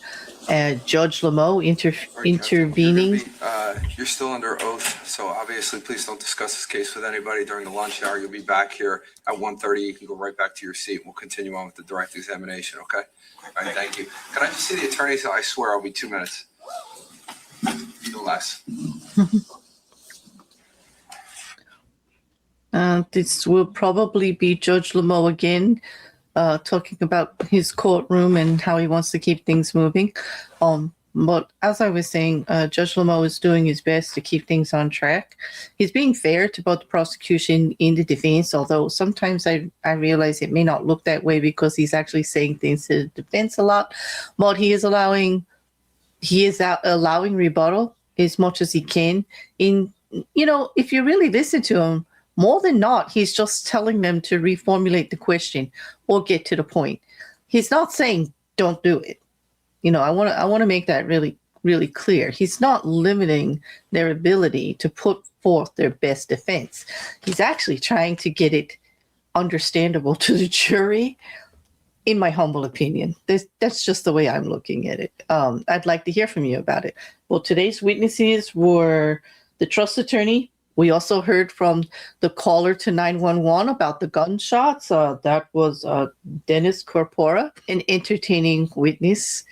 Absolutely. I'm not sure that cross did any good. I'm still trying to figure out how a subpoena of the phone records would actually prove. It would prove the time of the call was made, which is not under speculation because that's documented through 9/11 and through what he could see right on his phone. What it is that the fact that he said he waited to call and it's not sure how long that was. So it's not sure exactly when he heard the gunshots. Now, I understand that, but subpoenaing the phone records isn't going to get that.